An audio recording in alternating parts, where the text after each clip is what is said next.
Ladies and gentlemen, may I ask you that you stand if you're able and welcome the arrival of the Governor General of the Federation of St. Christopher and Nevis, Her Excellency Dame Marcella Liburd, GCMG, JP.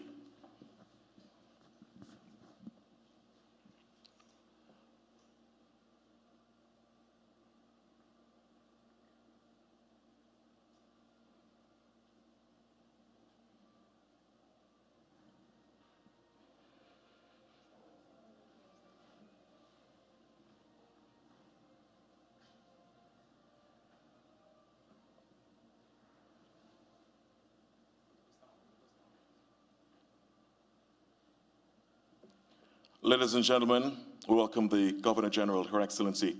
May I ask you to please remain standing for the national anthem of the Federation of St. Christopher and Nevis, which will be sung today by Ms. Corinne Brown.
We thank Ms. Corinne Brown for that powerful rendition of the national anthem of St. Christopher and Nevis. May I ask you to please remain standing as we now turn our attention to the invocation, which will be delivered by the ECCB Chorale.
ladies and gentlemen, please, another round of applause for the fantastic work of the ECCB Chorale. Thank you. Please be seated. Thank you.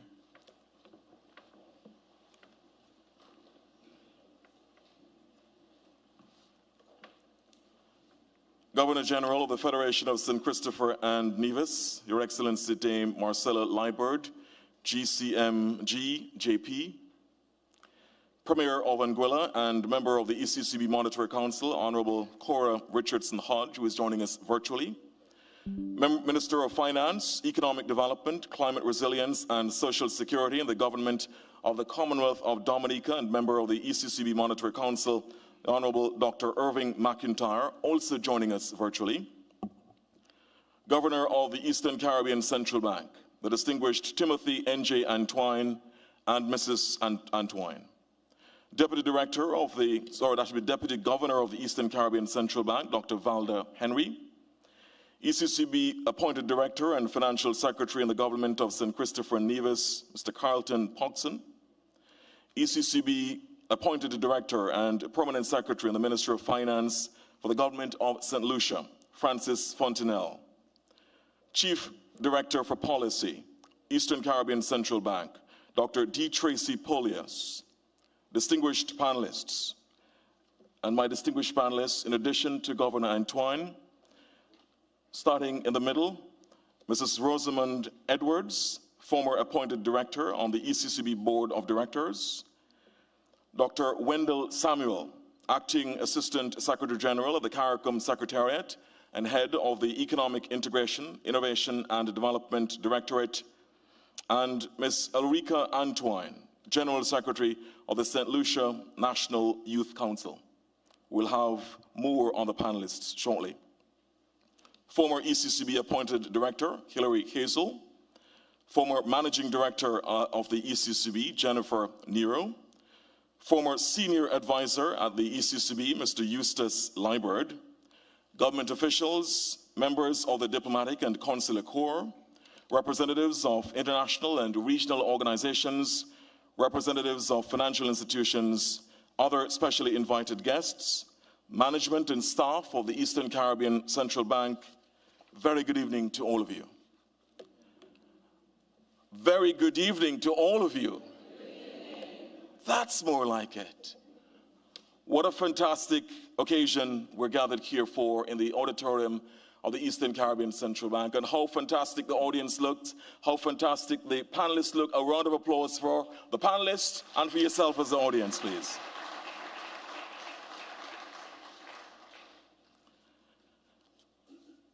It is an August occasion in July, at the beginning of July, a milestone that brings pride and joy to the Eastern Caribbean Currency Union. Wouldn't you agree, ladies and gentlemen? Isn't this a moment of pride, joy, and absolute satisfaction?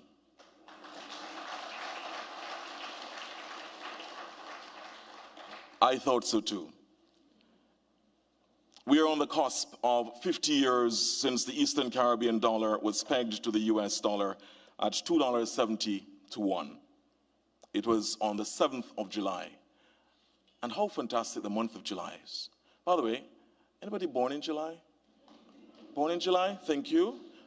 Wow, very good audience. Even better audience now for having so many people born in July. My birthday is coming up on the 4th.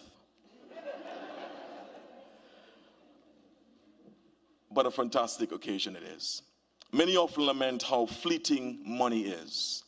In fact, Richard Amour said, and I'm pretty sure that many of us can agree, he said, "That money talks, I will not deny. I heard it once. It said, goodbye." But for 50 years, the EC dollar has exhibited a powerful permanence in its value, standing the test of time and the geopolitical shifts in a world of flux. Just think, ladies and gentlemen, distinguished dignitaries, ladies and gentlemen, of the tremendous changes which have happened over the past 50 years. The end of the Cold War, independence for all the states of the currency union, well, many of them, the Grenada Revolution, the extraordinary rise of the internet, social media, now artificial intelligence, the fourth industrial revolution, now on the cusp of the fifth industrial revolution, the rise of the existential threat of climate change, which threatens all our island states, and yes, the dominance and docility of the West Indies men's cricket team, and the hope we all have that they are about to turn the corner. Even though they've turned the corner so many times, we're going around in circles. But we all hope that perhaps this time the corner will be turned, and we congratulate the West Indies men's team for having won the first test match against Sri Lanka in wonderful Antigua and Barbuda. Congratulations, right? But even before the 50 years, even before July 7, 1976, from October 1965 to July 1976, the EC currency was pegged to the pound sterling at a rate of $4.80 EC to £1 In July 1976, the peg was transferred to the US dollar at a parity of $2.70 to $1 The rate it remains today, tremendously standing the test of time and proving that permanence is possible despite a world of flux and change. A round of applause for the vision of those who pegged it. But I didn't come to give a speech today. That will be for our panelists. So today we're talking about money, your money, ladies and gentlemen. It is said that money is like a sixth sense and you can't make use of the others without it. Perhaps you will agree. So we ask that you sit back, not relax too much, but we pay rapt attention. And of course, when the time comes a bit later on to participate freely, we ask that you please put your phones on silent. Please keep your questions, your comments concise. And of course, we require that you show respect for all in your contributions. The panelists will make, and I've been told that they have promised this, they'll be making strenuous efforts to keep their responses to 2 to 3 minutes. Strenuous efforts, I'm sure. We'll also invite those who are posing questions and making comments a bit later on from the audience here and those who are joining us virtually to keep those questions and comments concise. And we ask that we have the tremendous occasion and contributions that are befitting the occasion. So this evening, it is my pleasure to invite to the podium in a minute or two the distinguished Deputy Governor of the Eastern Caribbean Central Bank. Dr. Valda Henry is Deputy Governor of the Eastern Caribbean Central Bank and former Chief Executive Officer of VF Inc. She also served formerly as Senior Investment Officer of the Eastern Caribbean Central Bank and played an instrumental role in the restructuring of the investment unit, as well as the development of the bank's investment management framework. Dr. Henry is a global human resources and organizational development expert and has lectured in human resource management and accounting. She holds formal qualifications in financial analysis and planning, governance, and business management. And powerfully, uniquely, Dr. Valda F. Henry is the first female Deputy Governor of the Eastern Caribbean Central Bank. A rousing round of applause as she comes to give opening and welcome remarks.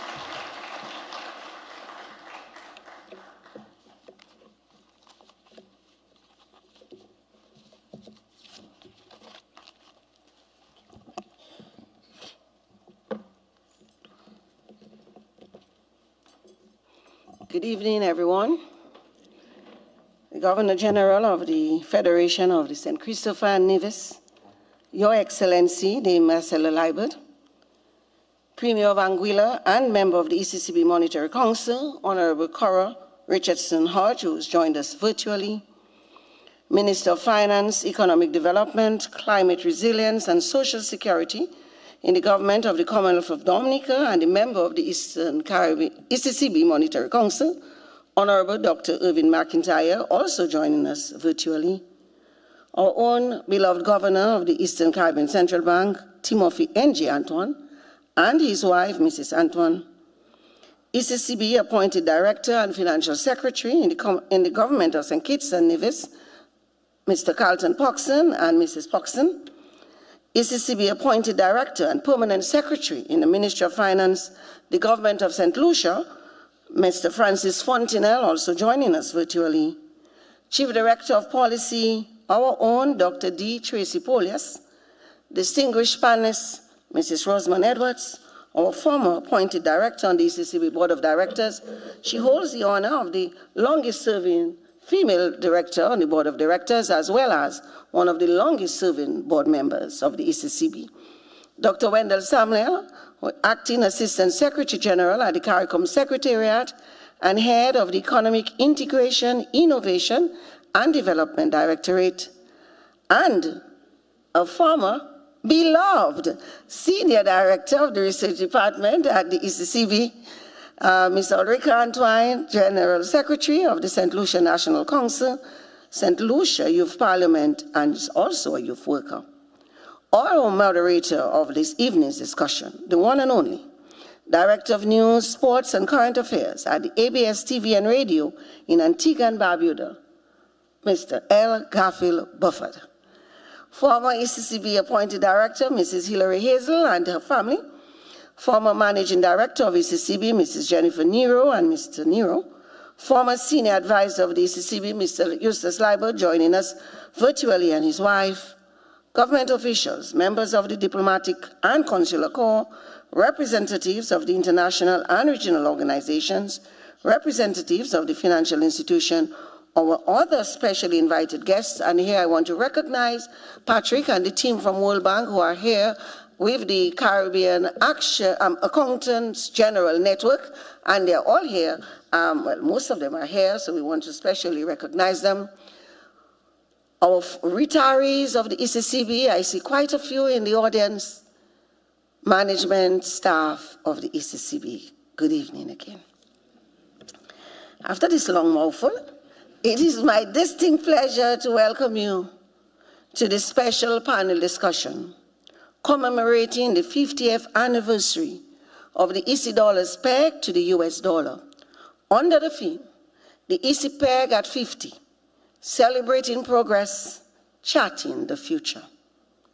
On July 7th, 1976, the EC dollar was fixed at 2.7 to US $1, a rate that has stood for 5 decades. I was going to say more than, but it's going to be more than. And we have stopped to recognize this milestone. And some persons question, why recognize a peg? I think they ask because they don't understand or take for granted that that peg has been responsible for our stability. That peg has been responsible for our growth and our progress. And that peg has stood the test of time, not for magic, not for wishful thinking, not just on a wing and a prayer. That peg has stood the test of time for a systematic, disciplined approach. It has stood the test of time recognizing unity and the importance of unity. Because when we go back to 1976, our 8-member governments were united in purpose for this peg. But it was not just the 8-member governments. It was our private sector. It was civil society. And the research is clear that quite a big push for that peg was driven by the private sector because they recognized the importance of that peg, the importance that certainty brings. And in today's world of great uncertainty, then there was uncertainty because of the falling pound to which we were tied before. But 50 years later, that uncertainty is magnified 1,000-fold. We'll think of all the geopolitical and geoeconomic and geosocial issues and developments. We think of all of the natural disasters that we have gone through. We think of, rising inflation, supply chain issues, wars, rumors of wars. But amidst all of this, what has stood certain, what has held its own, is our EC dollar peg. We should not, and we should never take it for granted. And that's why we stop to celebrate 50 years of the EC dollar peg. Many countries with much more resources than we are have not been able to maintain their peg. But we, small open economies, 8 countries banded together, have been able to maintain that peg. And one of the hallmarks of our peg is trust. People trust that that peg is going to hold. For 50 years, we've gone to bed and we've woken up the next morning, and even when other things have changed in our world, what has stood still? That peg, 2.7.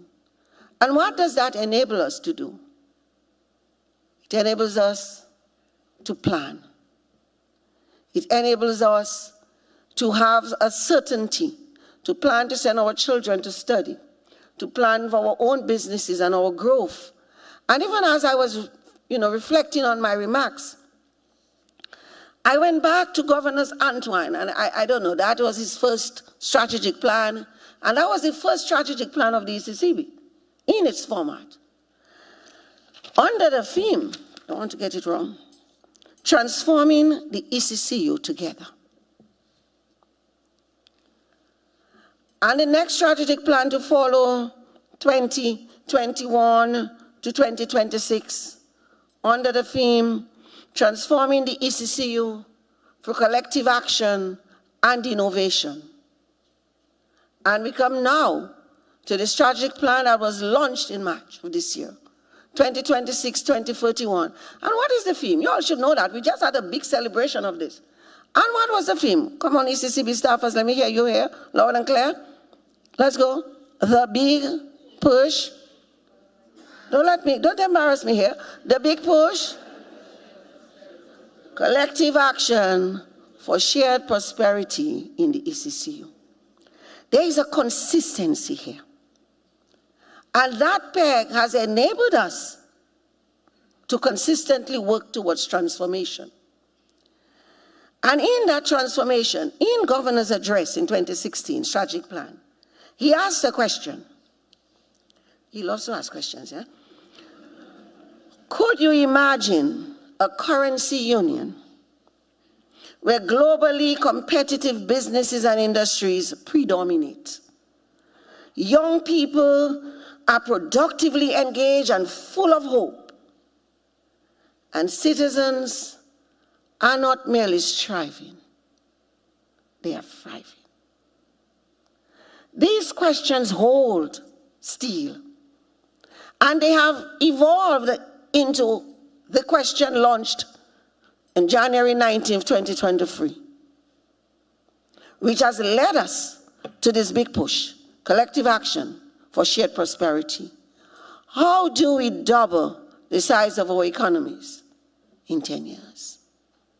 But not just staying here, is how do we, as individuals, double our own wealth within 10 years? And if that's not a call to action, I don't know what is. And that is a clear call for action. And what's going to help us to achieve this is what? The stability of our currency, that peg. Because that stability leads to growth. That stability leads to confidence and trust, as I said earlier. And with that, the business, the financial sector is going to be more willing to lend. Remember, Governor also told us earlier this year, they are awash with money. But they're not just going to give it to you like that, or to us. But that peg, with that certainty, it encourages people to save, because they know that their money will remain in that bank if it's value. And when we save, what do? We do not save just for saving's sake. We ought to save to do what? To invest. And out of that investment comes wealth creation, which then leads to that doubling that we speak about. We don't have to worry that this peg, our currency, is going to be devalued. And you know why I say that? Although they say you can't predict tomorrow, that may be true. But, you know, they say by the signs of the time, by the fruits you shall know them. So by the fruits that we have maintained that peg, the law requires that we have a back-in ratio of 60%. That means for every EC dollar, there's supposed to be 60 US cents in reserves. We've never gotten anywhere close to that. We have maintained a back-in ratio in excess of 90.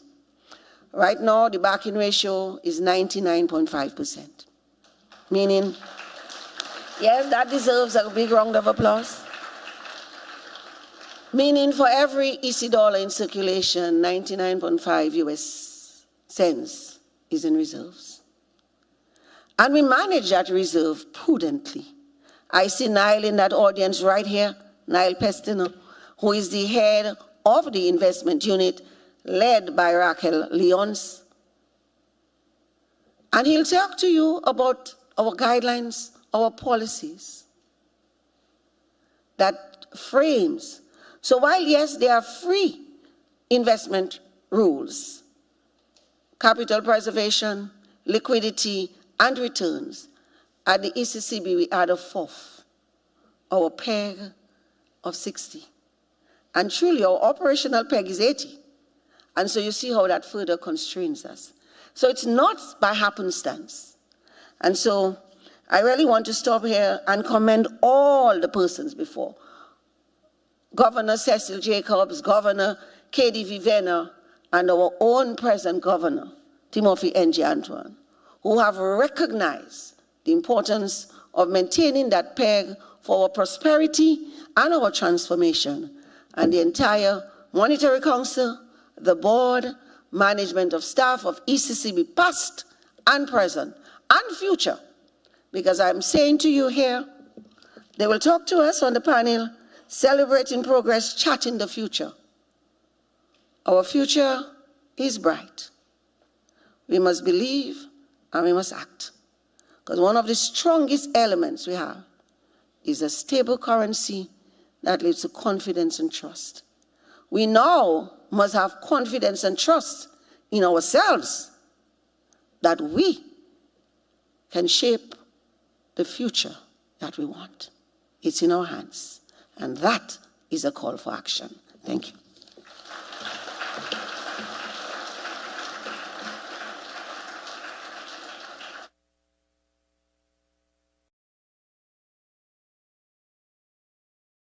Thank you so much, Deputy Governor of the Eastern Caribbean Central Bank, Dr. Valda F. Henry. Another round of applause. I think she deserves another round of applause. Bank staff, Dr. Henry, were not expecting the pop quiz you gave them, right? They were trying to wrap their minds to remember the name of the big push. And of course, you'll hear a lot about the big push later on. Governor Antoine will make sure that we hear a lot about the big push. Let me, before I continue, I welcome those who are joining us virtually. Of course, this is a currency union of over 600,000 individuals, and they are all tuned in on various media, including ECCB Connects, as well as radio stations and television stations across the region. Of course, we welcome those from Anguilla, Antigua and Barbuda, the Commonwealth of Dominica, Grenada, Montserrat, St. Christopher Nevis, St. Lucia, and St. Vincent and the Grenadines. Welcome them warmly. Of course, the Deputy Governor mentioned the leadership of the Governor of the Eastern Caribbean Central Bank, Timothy Antoine, and Mr. Antoine's leadership in that strategic vision of putting together that strategic plan up to 2031 is commendable.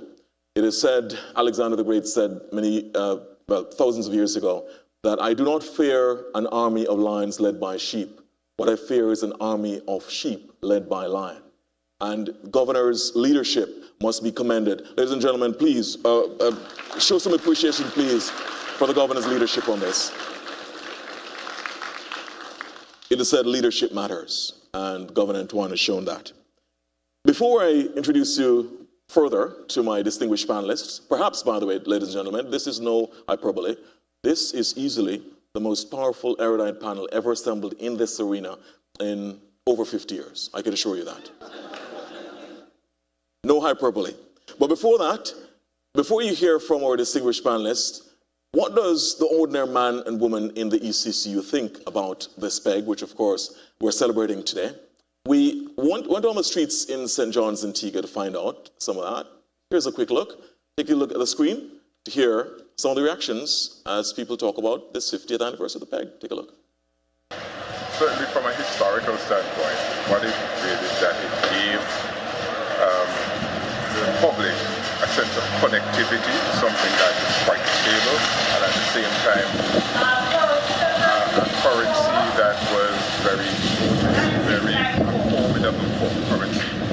So the fact that it would have maintained that exchange rate for as long as it has speaks to not only the efficacy of the relationship, but the viability of our own currency. I appreciate the stability, knowing that whenever I needed to make a purchase overseas, that the price would not fluctuate. So I think it speaks to the stability of the ECCU, how they have managed to keep the dollar in this region stable. So it's more about the economic stability and viability of this region, that we have managed to do that for the last 50 years, and the fact that we are continuing to do it. This is good news because it provides confidence for not only people within the Eastern Caribbean, but people doing business. Remaining at a steady rate, it provides confidence and also increases business opportunities for people within the region.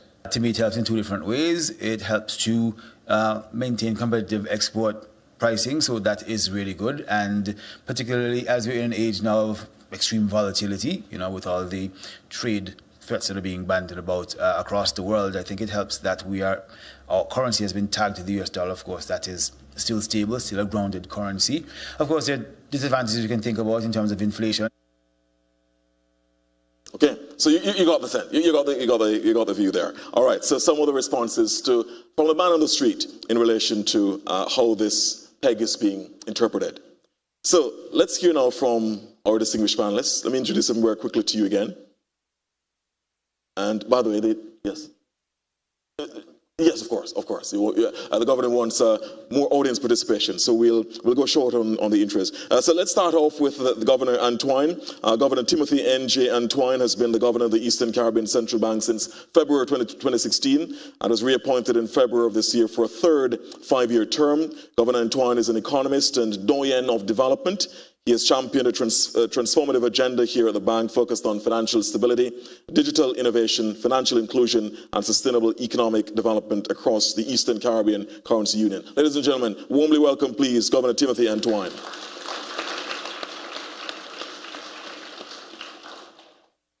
Up next, Dr. Wendell Samuel. Dr. Samuel is a senior advisor to the CARICOM Secretary General and acting Assistant Secretary General for Economic Integration, Innovation and Development. Dr. Samuel previously served as Senior Director of Research and Information at the Eastern Caribbean Central Bank and lecturer at the University of the West Indies Cave Hill campus. He was previously served at the International Monetary Fund as well as CARTAC. Ladies and gentlemen, please welcome Dr. Wendell Samuel. To Dr. Samuel's right is Mrs. Rosamond Edwards. Mrs. Rosamond Edwards is an economics and public finance management advisor. In this capacity, she provides expertise as an approved short-term expert for both the Caribbean Regional Technical Assistance Center, CARTAC, and the United Nations Development Program. She was the longest-serving female member of the board of the Eastern Caribbean Central Bank and also served on the board of the Caribbean Development Bank. Ladies and gentlemen, please welcome Mrs. Rosamond Edwards. And to Mrs. Edwards' right is Ms. Elrica Antoine, so another Antoine on the panel. Ms. Elrica Antoine is a dedicated youth leader and advocate who serves as General Secretary of the St. Lucia Youth Development, so that's Youth Parliament Association, and the General Secretary of the St. Lucia National Youth Council. Ms. Antoine previously served as Youth Parliamentarian for Micoud South between 2023 and earlier this year. Ladies and gentlemen, please welcome the youth advocate on our panel, Ms. Elrica Antoine. As I said, no hyperbole, no exaggeration. This is an extraordinarily powerful panel. So let's start off, I just want to get their quick views, starting off all the way down with our youth advocate all the way up. In terms of what 1 or 2 words come to your mind when you think about the EC PEG over the past 50 years? 1 or 2 words, just very quickly. So I would say it's a foundation for representing young people and the voice of the young people. So I say it's a foundation for us. We don't have to go building something on our own. It's something we could build on out throughout the next 50 years. One or two words, I'm so sorry. That's fine. I'm sorry, but yes, a foundation so that we could build on. Very good. Foundation. Thank you so much. Mrs. Edwards, one or two words. Yes, good evening to everyone, and I'm happy to be here to participate. I'll probably use 3 words: predictability, stability, and collaboration. Yeah, all right. Dr. Samuel? For me, it's community, and that is just, since you said one word, it's just my way of saying we are all in this thing together, and the leaders and decision makers have always treated it as such, that we are all in this thing together. Okay, so community it is. Governor? Trust. Okay, all right, there you go. Brevity is the soul of wit. Brevity is the soul of wit. All right, there we go. He understood the assignment. And I'm pretty sure that you're in the audience. You can tell us when it's time for your part in terms of your participation. You can tell us what 1 or 2 words come to your mind as well when you think about the ECPEG. Let's start off with Governor in relation to this particular matter. It's been 50 years now, as I said, the 7th of July, Governor. 50 years since the peg of $2.70 to the U.S. What does this milestone represent, in your view, Governor, for the people and economies of the currency union? Thank you very much, Mr. Buford, and let me extend greetings to everyone in the room, across our currency union and anywhere in the world. The stability of the EC dollar is one of the greatest achievements in respect of regional cooperation anywhere in the world. Anywhere in the world. That stability has delivered for our currency union a credibility that is far beyond the size of our small economies. Credibility matters. So, at the heart of this anniversary celebration is really a celebration of regional cooperation and trust. For 50 years, the PEG, the stability arrangement, has impacted in a very positive way everyday economic life across our currency union. It has helped to preserve the value of our income and savings, anchored low and stable inflation, facilitated trade and investment, and has offered for families and businesses confidence to plan for the future. This currency has served us well. And so when you ask the question, why has it endured for so long, when many others in far bigger countries, near and far, have not? 3 things come to mind. First, leadership. Second, discipline. Third, trust. The reality is that successive governments in our region have seen, recognized that monetary stability confers tangible benefits for our people. That's what we were seeing a while ago. And because of that, they have respected the independence of our central bank and upheld the discipline with respect to prudent policies of our central bank. And therefore, I want to hail successive monetary councils and boards for their stewardship in that regard. Successive governors have provided steady leadership with their teams, ECCB staff, to pursue disciplined, prudent policies in areas such as management of our reserves, in areas such as credit extension to governments. In economics, we talk about printing money. Many central banks get into trouble by over-lending to governments. That's what we call printing money in economics, monetizing deficits. We've been very disciplined about that. But you've come down to some very pressure. Disciplined about that. I'm the politician's pressure. Notwithstanding. Yes. And the solidarity of which Dr. Samuel spoke is true. We have a credit allocation which we do every year. And there have been moments in times of difficulty where members have maxed out their credit limits. And what have we done? Helped each other out. We've called on other country that has not used all of their limit. Help me out. I need access to an extra $20, $30 million. And the countries have responded. That solidarity is a beautiful thing and has worked for us. I think that deserves a round of applause, I think. The community. But, and so I want to recognize the contribution of every member of staff, past and present, who have worked, Wendell, that includes you, who have worked, and retirees who I see here, and all of our current staff, who have worked to preserve the integrity of our arrangement. But above all that, the leaders, the governors and their teams is the people of our Eastern Caribbean Currency Union. They have reposed their trust in this currency.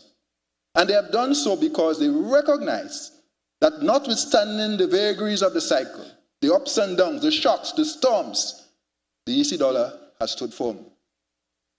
The anchor holds. And because of that, they have reposed their trust in us. And therefore, I would conclude by saying that stability is not a destination. It is a foundation which we must leverage for faster growth, higher incomes, and a better quality of life for all. Because we chart in the future as well tonight. We celebrate in the past, but we chart in the future. Absolutely. And that's important. Absolutely. We're doing two things. Absolutely. Really appreciate it, Governor. Before I get to Dr. Samuel, I have to ask you this as well, Governor. What explains the fact that the EC dollar has been a North Star? The SPEG has been a North Star for the region, notwithstanding that other fixed exchange rate regimes across the world, some have not weathered the storm as much. That's what I just said.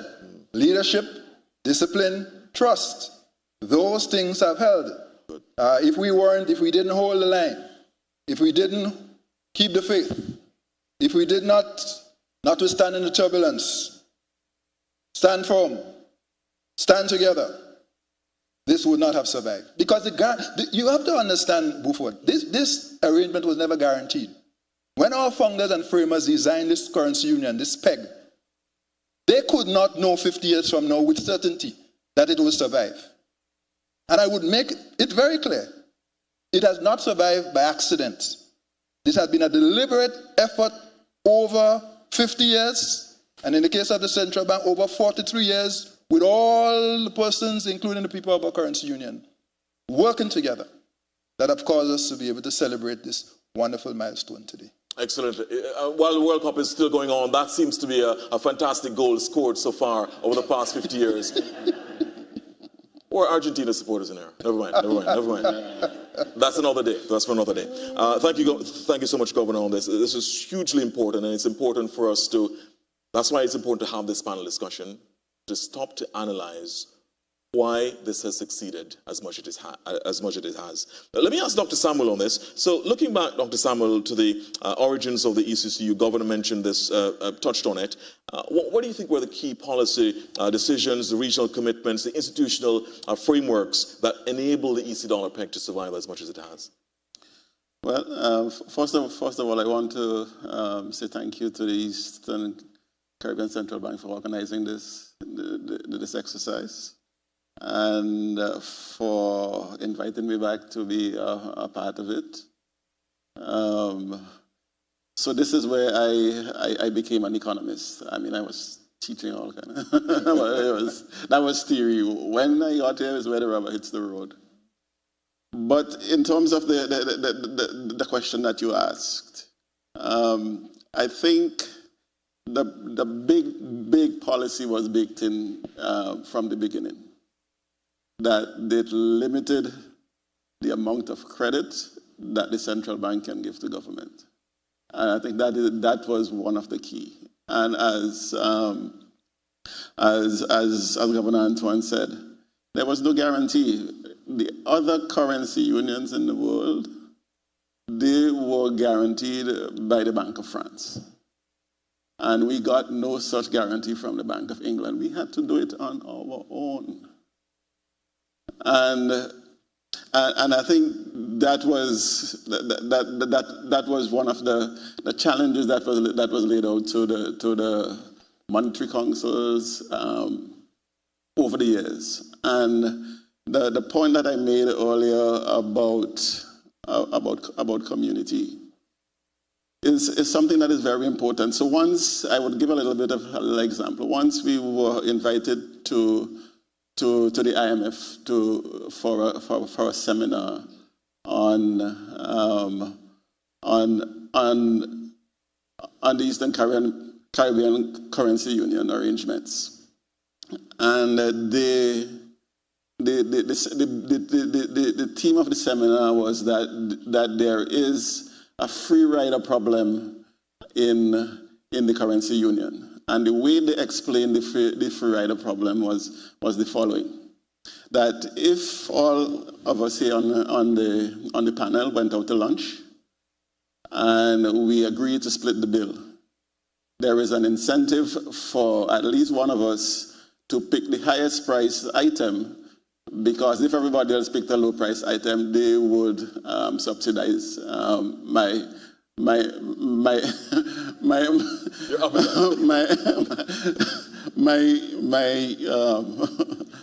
choice of the highest price item. Indeed. And the Governor Venner was sitting across the table from me, and he whispered to me with his mouth, "We don't do that." And I said, "No, sir, we don't do that."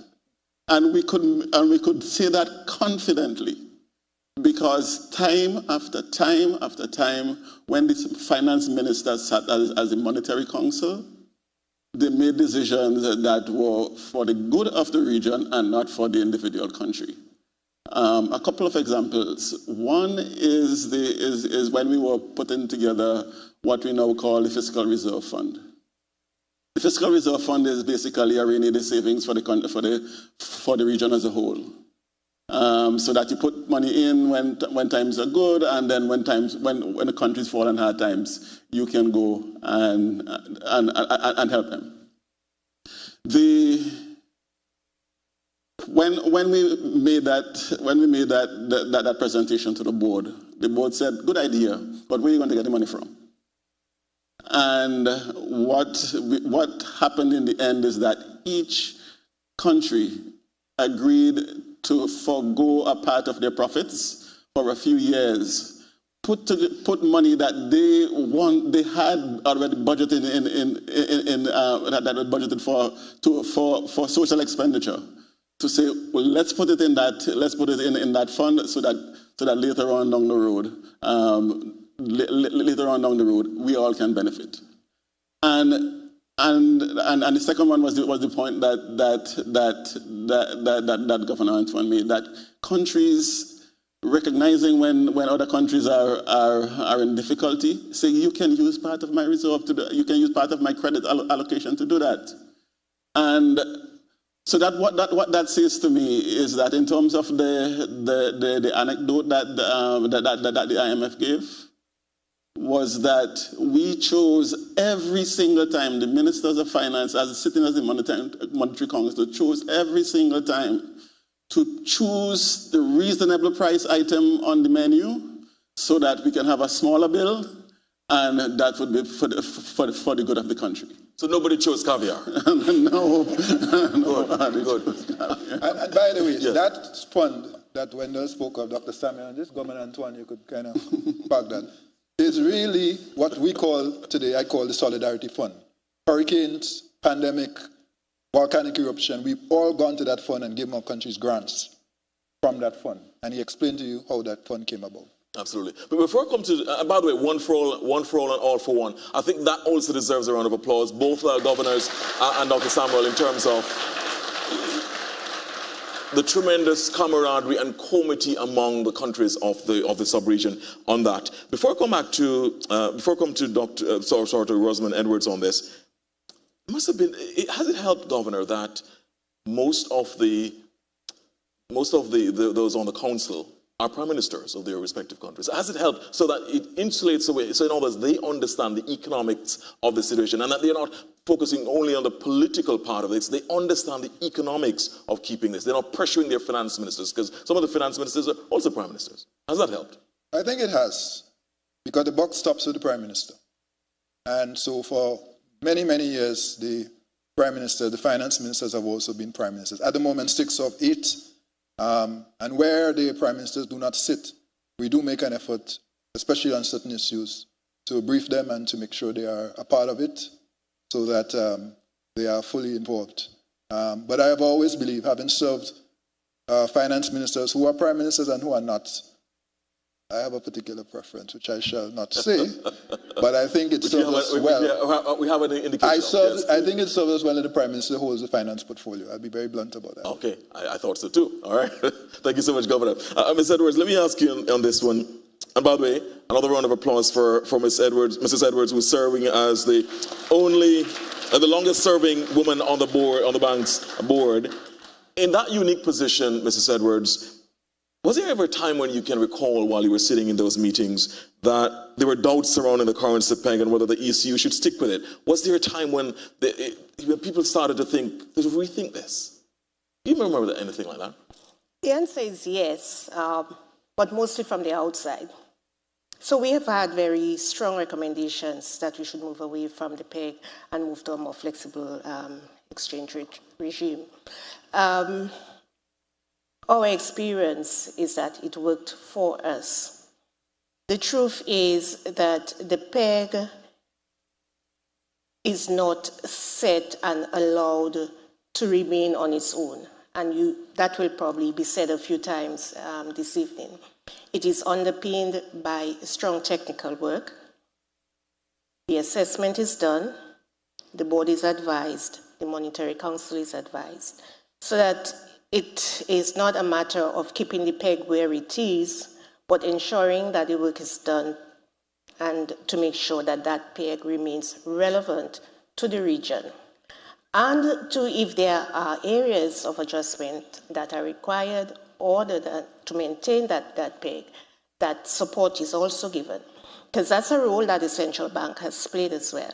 Support for fiscal policy that would help balance the monetary policy that ensures that the peg remains as it is. Again, the three words, predictability, stability, collaboration.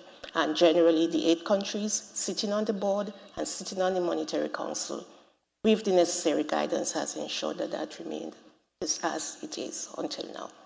You know, I'm very curious and very inquisitive. I wouldn't have been a journalist if I hadn't been. I'm just interested, which sectors was that situation coming from, where they were wanting the peg to be removed and going towards a more flexible arrangement? I'm asking because I know some of the audience telepathically, that's what they're thinking too. Generally, the central bank and the ECCU member states, they have strong partners other than this institution. So the central bank will liaise with other central banks, with the multilateral corporations, individual countries as well. They belong to other organizations. And so from time to time, those recommendations will come. Most times, a recommendation is made regarding moving from the fixed regime to a more flexible regime. It's usually related to issues of competitiveness, whether the region is a high-priced area because of the peg. And I think so far the assessment has shown that is not necessarily the case. And in fact, the peg has encouraged investments in the region because of the stability and the predictability. That's an extraordinarily powerful point. We're going to get to more details on that to the panel as well. So is it the IMF who was asking for this thing? I didn't say that. No, just checking. Okay, all right. Let me get into extraordinary. Let me ask Ms. Antoine, the youth advocate on our panel, because the voice of the youth is crucially important. They say youth is wasted on the young, but Ms. Antoine is proving that herself and her peers are absolutely belying that, and they're showing that this is about the youth voice, taking the youth voice into consideration on this. Do you think, Ms. Antoine, that the youth fully appreciate the value of the peg, and do you think that there's a risk that they might take it for granted? Let me first start off by saying good evening, everyone. Bonsoir tout le monde. Yes, largely. However, it's not something that we do consciously, I would say. It's not that we don't care. It's because of how great I would say the PEG has worked. It has this silent stability, that we don't even think about, hey, I'll put this in my Shein cart today, tomorrow it's another price. No. Or my Shein cart is 100 US today, and I have the 100 US in EC today, but tomorrow I have to pay more in EC. No, we don't think about that. We just know we put that 15 item in our Shein cart and we can get it for the same price tomorrow. Yeah.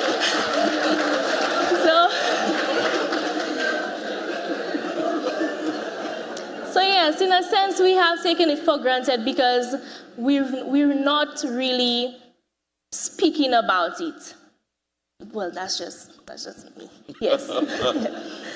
That's very revealing about the Shein purchases, right? Thank you so much. Really appreciate it. That's powerful. That's very practical, a practical example of it. It is said that, Governor, as you're drinking your water, it is said that, somebody was presented with this option. They presented a glass to them, half empty, and they said, let's see, is it half empty or half full? You know this thing about whether you're a pessimist or an optimist. And the person said, well, I'll just drink the water because I'm a problem solver. So I suppose this is the case here in relation to Shein. I mean, this purchasing Shein, I mean, practical examples of this. Governor, let me come back to you in terms of the bank's role. And again, I don't think that the bank gets enough credit across the ECCU. People sometimes think that the bank's work is abstract, it's above their heads. They can't read, for example, some of your financial reports, and because they're not, they kind of just bypass it. It's for governor and economists and so on to focus on it, and they don't understand how the bank plays a crucial role in their own everyday lives. The bank's role in keeping the peg. Just talk to us about that, please. So it's thanks very much, Mr. Antoine, for sharing that. Because the truth is that the peg is really an invisible piece of economic infrastructure. It's like a bridge. So if you think about the roads, bridges, they connect us physically.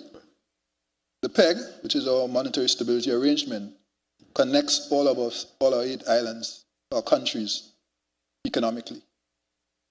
So it's unseen, said silent, but it's powerful. And it's the platform on which we do everyday economic activity without recognizing it. Now, it is our job at the central bank to make sure it stays that way.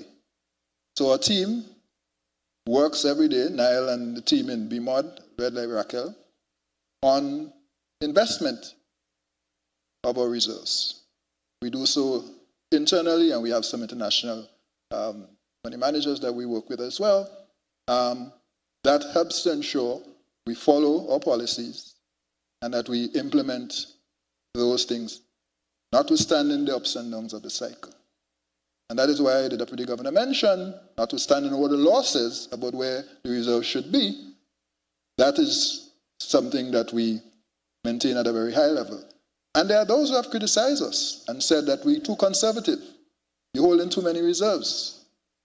And we've always made the point that these reserves serve as an insurance policy, a buffer in times of stress, shocks, storms.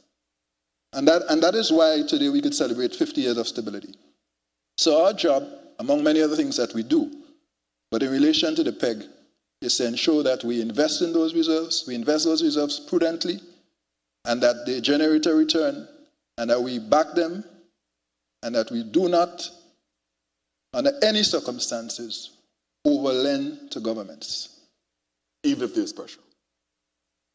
There is always pressure on governments, on governments to spend, to do things. Every country has a budget constraint. Even the United States, the largest, most wealthy economy in the world. I don't have to tell you where the debt is at the moment. So the point is, we have to manage within that reality. And that is what our central bank does on a daily basis. So it's unseen, it's unsung, but it is vital work because it's that economic bridge, that invisible piece of economic infrastructure that connects us and allows us to operate our economies without even thinking about it. Absolutely, and allows Ulrika to purchase on Shein. I think that deserves, in terms of the governor and his team, deputy governor, the entire members of the team. You said, which name you called in terms of? So Raquel? I call a couple of guys. Raquel, who is the director of BMOD, which is where the investment unit is, the head of investment, Niall Pistana, and a number of them. The investment unit members, if you're in the room, please stand. Excellent. And a round of applause, please, for members of the team. Excellent. Very good. Niall Pistana, Cyprian Forsyth, Raquel Leons. Very good, very good. I wish I could negotiate a salary increase fee, but I'm not that powerful. All right, but great work to everyone indeed involved. Let me go back to Dr. Samuel on this, because crucially important. Governor mentioned some of the stresses and the shocks, the external shocks that impact the currency union as small open economies. Dr. Samuel, in your view, so we've had oil shocks over the past 50 years. We've had natural disasters. I mean, almost every island nation in the sub-region has had a hurricane. Or volcano possibly in some cases. There have been global financial crises, not just the 2008 one, but even before that. The COVID-19 pandemic, once in a century situation in terms of a global pandemic. What do you consider to be the biggest shock and test for the currency peg over the past 50 years? Well, I can add some others to the ones that you mentioned. And basically, there's been a significant level of resilience for these economies. So the withdrawal of the preferences for bananas, which when you were going through that, it felt like it was going to be the end of the world. But it wasn't. These economies have shown a significant amount of resilience. But for me, I think the COVID is probably the most significant. The reason is that this was a situation that cut across all the countries at the same time. And at the same time, so that it brought the countries to a stop.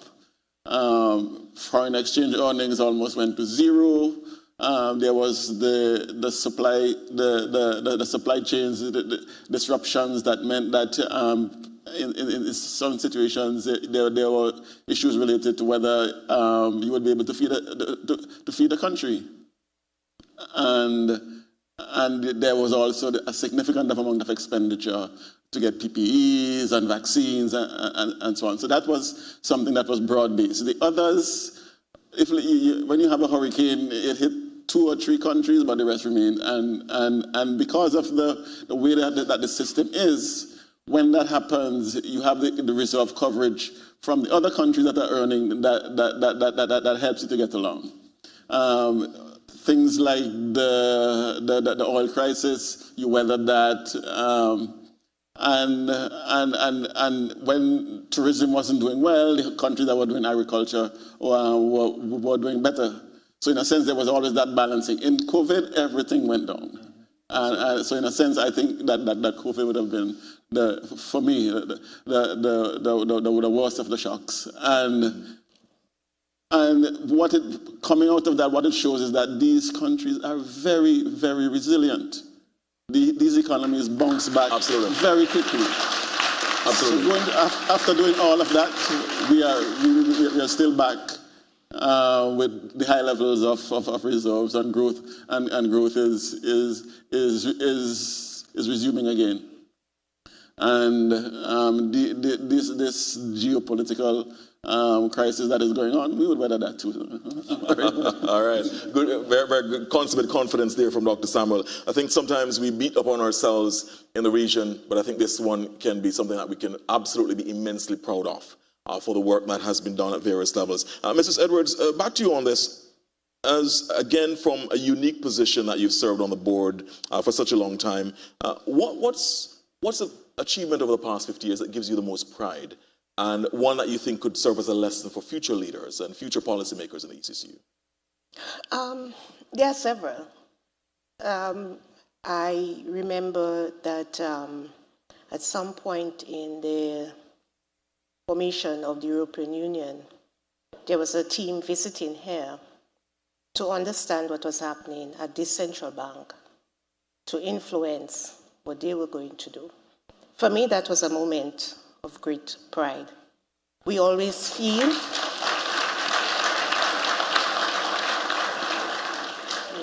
that we learn the lessons from everyone else. But here was something we had done and done well enough that somebody else felt that they could study it. Whatever they did, whether they copied or used or whatever, but they felt it was important that they studied it. So I mark that as one of the very proud moments. And then there is the agility within the central bank that I think has to be commended. Again, some reference has been made to it. One can imagine what happens after a storm, and the ability of the central bank system to jump in, using some of those fiscal tranches and other special facilities that are there to support countries for immediate recovery. I think that is also important because it gets right to the heart of where you want it to, the citizens of that particular state. And at some point or another, every country has been affected by some kind of natural disasters. Then there is the issue of leadership that comes from this organization, I mean, not just the administration, but the council and the board as well. And I can think of 2008, when we all thought the failures of BICO and CLICO would diminish our entire economies because those were so dominant in the ECCU. And in my mind, it was the leadership of the central bank, the entire mechanism, that allowed us to minimize that impact to the extent that at least there was some recovery for some of our citizens. So there are many. But what stands out in each case is that we did not stop and allow the situation to dominate us, but we worked collaboratively. I don't know how many meetings we would have had just to deal with these issues, but they were necessary and there was an end goal, and that is we were working together to resolve matters that would benefit each of us. Excellent, excellent. I think that deserves a round of applause as well. Brilliant, brilliant. We're going to be transitioning shortly to the questions, Governor, so we'll probably take about another, if organizers agree, about another 5 more minutes on this section, then we go to question and answer. By the way, it is fantastic that we have such a wide representation on the panel and in the audience across the currency union. Grenada, St. Vincent of the Grenadines, Dominica, St. Lucia, and of course, Deputy Governor, Dominica. I mean, fantastic, right? Right across. Antigua Barbuda. I just didn't want to. Modesty, see, modesty, modesty, modesty. So that's 5 more, Deputy Governor. 5 more questions. We have members who are joining us, of course, virtually, including from Antigua Barbuda, and as I said, right across the region. Let me just very quickly, Governor, does the PEG bring the same level of benefits across all the 8 island nations of the ECCU, or is it a little bit different based on the structure of their economies? So, I mean, structurally, we have some currencies or some countries that are more tourism dependent than others. So, there's Anguilla, Antigua and Barbuda, St. Lucia, for example. You know, but of course, all of us are in tourism. But I think what happens is that it's a pool. So, we bring in reserves through our tourism, agriculture, whatever it is we have. In the case of Grenada, it would be St. George University, for example, in addition to tourism and agriculture. And combined, we're able to bring that in. So on any given period, some may be contributing more. But then in another scenario or season, they will rely on the pool when they're going through a difficult time. It's a point that Dr. Samuel was making earlier. That's the beauty of this arrangement. We pool our reserves. SUSU, Credit Union, Partner Hand, we pool our reserves. Box hand. But there you go. There you go. And that has worked well for us.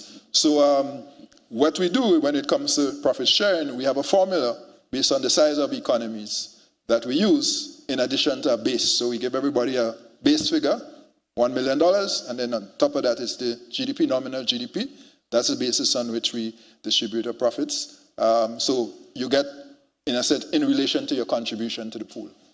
Excellent. So everybody gets a draw, right? Everybody gets a draw. Okay. Nobody gets a bigger hand and then say, well, Sorry, our economy is bigger. Very good. Thank you so much, Governor. Let me get to the youth advocate again, Ms. Antoine. Young people, how can they shape the future competitiveness and strength of the ECCU and the EC dollar peg? The role of young people in the future, because we are also charting the course for the future, right? No problem. So 3 things.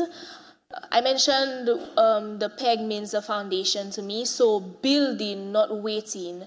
So we're starting off with youth and sports councils, the national youth councils, educating our young persons on what exactly the PEG is, how can they contribute to it. Also by being in spaces where we could share our, spaces like this, where we could share our views on how to take this PEG forward, how to build on it, not just leave it at the place it is right now.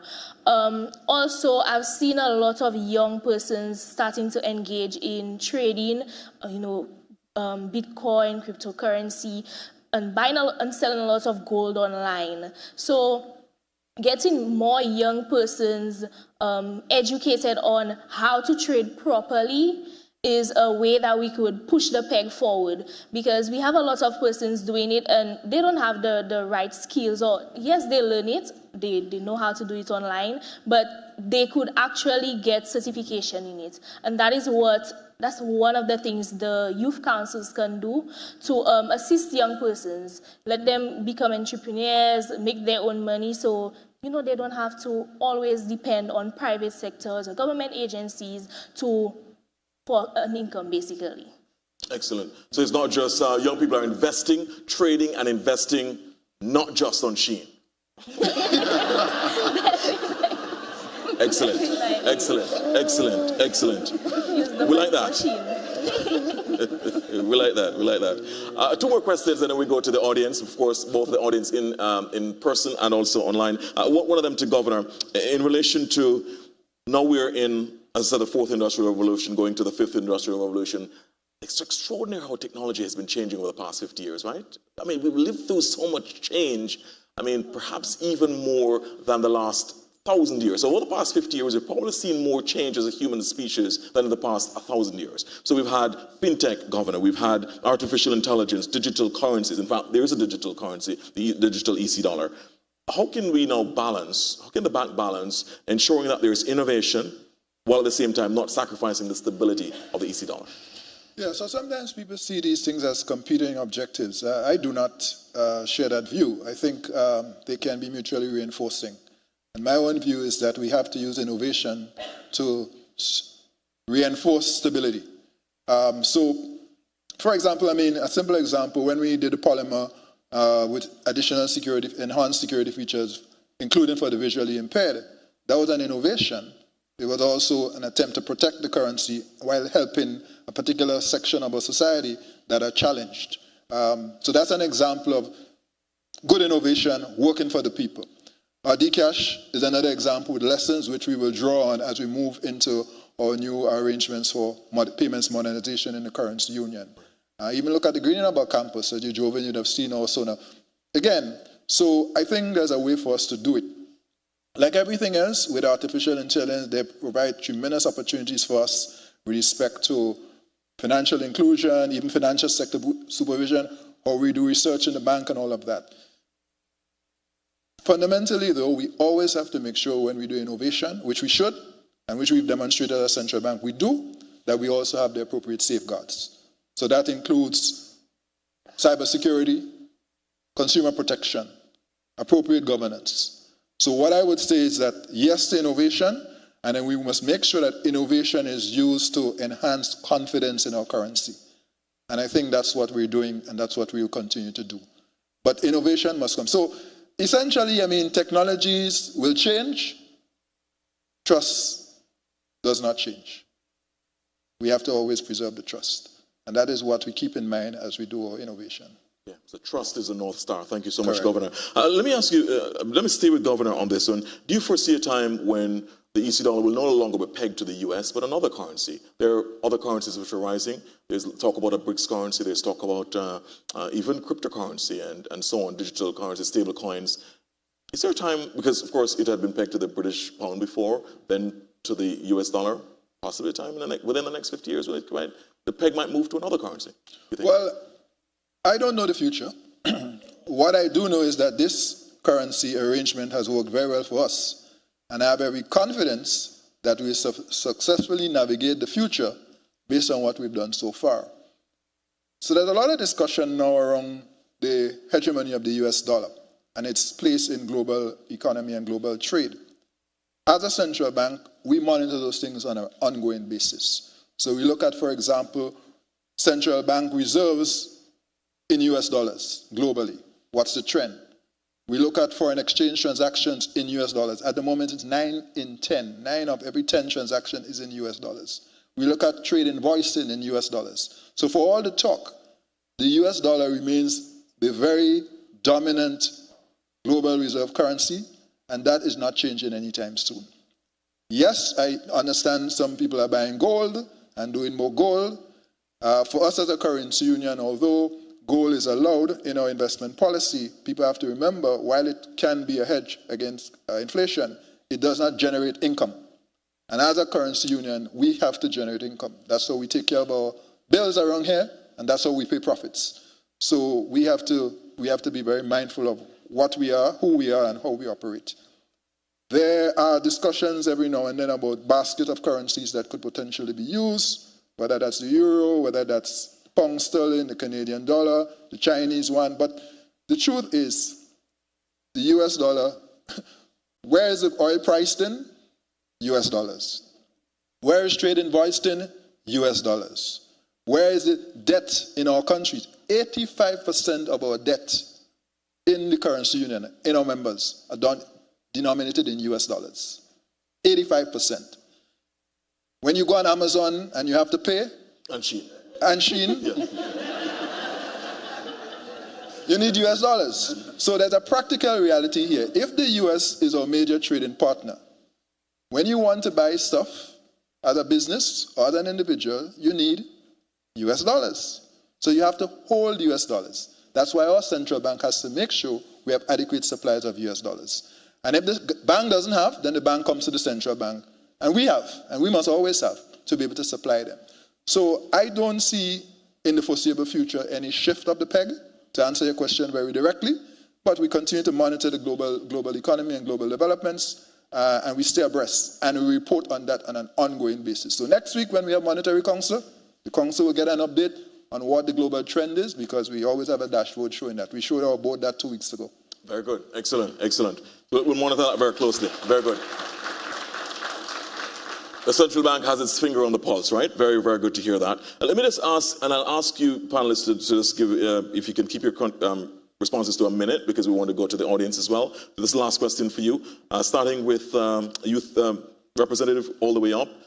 In terms of what opportunities, as we look ahead, climate change, demographic shifts, technological advances, evolving global markets, what opportunities do you think the ECCU should seize over the next decade to strengthen resilience, boost productivity, and to improve the prosperity? Because ultimately that's where the rubber hits the road, prosperity for the citizens of the ECCU. What opportunities, one or two, that you think should be seized over the next decade or so? So to start off, it would be, well, it's no secret that the youth is the future. So I think it would be that we first start educating our young people on what exactly the PEG is, how it works, and how they can be involved in the future of the PEG. Yes, that's it. Yes, very good. Yeah, just educating the young people. Absolutely, I agree with you on that. Mrs. Edwards, in terms of the opportunities that should be seized over the next decade or so, boosting productivity? Broadly, growth and development, and that could mean a combination of things. We've seen some progress, agriculture in some economies, renewable energy in others, growth in tourism. So wherever a country chooses to focus, growth and development. I was happy to see the launch of the most recent strategic plan for the central bank, and I think it captures the essence of some of the key areas I think we can focus on over the next or the foreseeable future, and targeting those to support the financial sector. Yeah, so possibly the blue and green economy and so on would be huge in that. Excellent. Thank you so much, Mrs. Edwards. And Dr. Samuel? So I have 3 for you. Okay, well.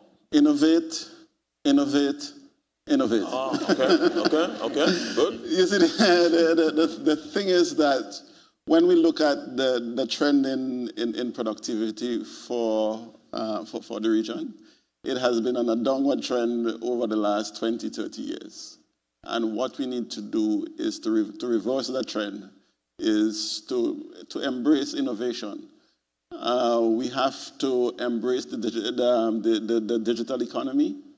And in order to do that, as the youth representative said, we have to educate our youth in digital skills, give them the digital skills so that they can participate in this global digital economy. We also have to provide the digital telecommunications infrastructure that would allow them, that would allow our youths to use their creativity, become entrepreneurs in the digital economy to ensure that we do better. And I think that would be my contribution for that. Innovate, or we die. All right, innovate, innovate, innovate. Remember the term export or die? Export or perish? Well, Dr. Samuel is saying innovate or perish. Governor Antoine, I'm not going to ask you that question. I'm going to ask you this last question. See, you were planning for that, but I'm going to give you a curveball now. not so much a curveball. But in terms of, so for those who are watching, especially for those who are watching online, we've had a fixed exchange rate, 2.7 to 1 for the past 50 years. Let's talk about an alternative reality. Had it been a floating exchange rate, what would it have meant for businesses and citizens across the OECS? Well, you don't want to hear about that. You do. Because, no, when on occasion we've been challenged about whether the exchange rate is overvalued, which essentially means devalue, we've always made it lucidly clear. In these small economies, hyper-open economies, which are price takers, all that would happen is that prices would go up. So if we think price is high now, you ain't see anything yet. They'll be so much higher because imports would go up. We import most of what we consume. And we have very little exports. The main export is tourism. And that is a challenge because of our small size to compete with Mexico or some of the other parts of the world. We're beautiful, but we are in a global economy, a competitive global economy. So the truth of the matter is that, could you imagine each country having their own central bank? What that would mean? Could you imagine?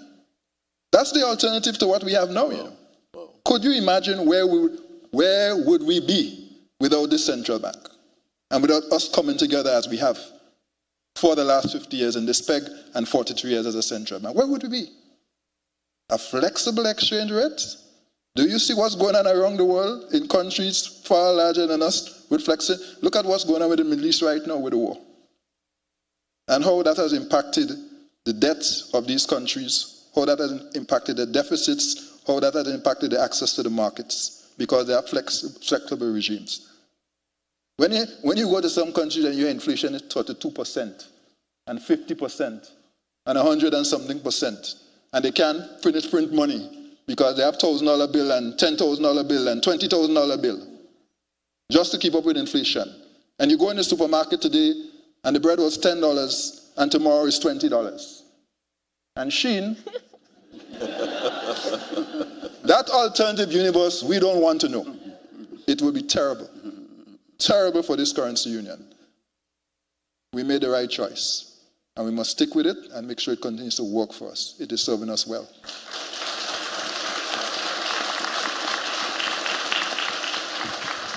So if there were doubters, let Governor Antoine's position make it pellucidly clear the right decision was taken, and otherwise it would have been a dystopian situation, Governor says, for the ECCU. Thank you so much. A round of applause for all the panelists, please.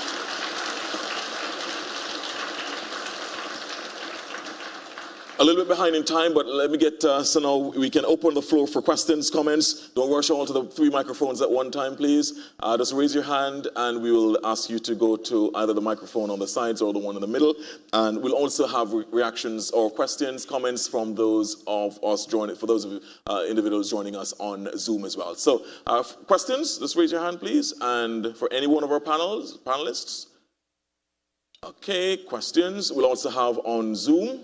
I mean, the panelists were so comprehensive. No questions. So, yes, very good. We have the first question. Please, to the microphone, please. Good evening.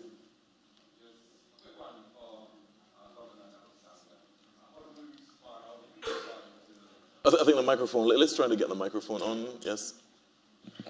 Perfect, thanks. Okay. Good evening, everyone. Just a quick one. Dr. Samuel and Governor, how do you respond to calls, for example, from Dr. Delilah Warrell, whom I know you are familiar with, for the dollarization of the ECCU and Barbados, for example? I mean, of course, he's written several articles, several publications in making the argument that we should abandon our individual currencies and move towards dollarization. So just your thoughts on that quickly. Thank you so much for the question. I really appreciate it, Governor. Okay, so my point is very simple. That you use the US dollar, all of the big word for it is seigniorage.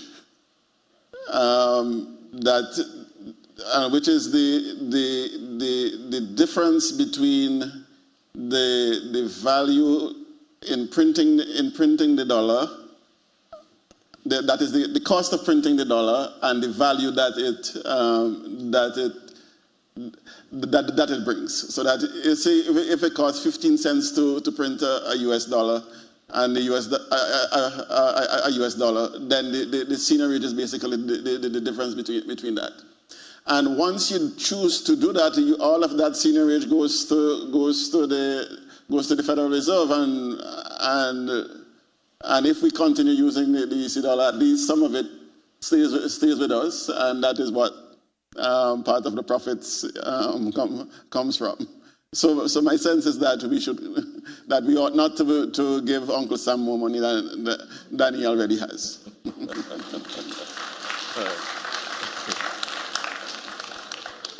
Uncle Sam is already good. Yes, go. Yeah, no, so I would just say I have a lot of regard for Dr. Worrell, but he likes to be provocative. That's his nature. And as Dr. Simon said, this situation is working for us. We invest in the U.S. Markets, most of our foreign reserves, we generate income. So as we speak, we have $2 billion in the U.S. markets, which is generating income for us. That works for us. It gives us some control over some of our policies, as opposed to a dollarized economy where you cede all the control, the seigniorage, as Dr. Samuel said, and then we now have to find different ways to generate income. So it makes sense for us. And the question is it working or not for this currency union? In another country, they'd have to decide if it's the thing not working, then they have to go. If it's not broke, that's the point. So we in fairness and out of respect, and I think, we have to acknowledge that the people who've come before us and those who now serve this generation has honored what we found, preserved it, built it, and we have to continue to leverage it. I don't think it's a wise idea to tear it down. Yeah. All right. So if it is, Governor is suggesting, and Dr. Samuel, that if it is necessary not to change, it is necessary not to change. So let's see. All right. We'll monitor that. Any more questions? And to the audience, questions. We'll also try to get, there's a Facebook question. If our economy, from Jamila Wilson, if our economy is stable and able to maintain its rate at 270 to 1 US, why isn't it closer to the dollar? The dollar has drastically declined since the inception of the $2.70 rate. When are you going to take that one? So, I mean, the issue really is about competitiveness. At the end of the day, what are we competing on? The only thing we have is tourism. That's our global sector. I mean, that's a sector we compete in. We do one or two other things, but that's the main one. And so we have to understand what we bring in terms of productivity to this enterprise. Dr. Samuel made a point earlier that, and he was modest, I mean, I remember reading one of your papers several years ago where you spoke to this issue and you showed that over the last 3 decades, productivity had been on a decline.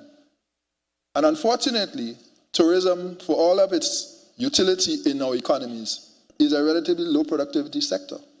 And part of the big push, this drive to really grow our economies faster and to double and so on, requires us to raise our level of productivity. So it goes back to this innovation. So the issue is not revaluing the currency to get us there. It is raising our productivity and bringing new sectors to the table through, as you mentioned, digital transformation, for example, or food and nutrition security. All of those 7 areas in the big push. Those are the things we have to focus on to make us more productive, to make us more competitive, to make us more resilient. The fact of the matter, because we are on this campus and we've invested in solar PV with battery storage, the price of oil is not going to affect us in a significant way on this campus. That's resilience. That's what this investment does, in addition to the fact that it's saving $2 million a year because of what we did. Please pause with the applause. You can go ahead. Applause, yes, absolutely, absolutely.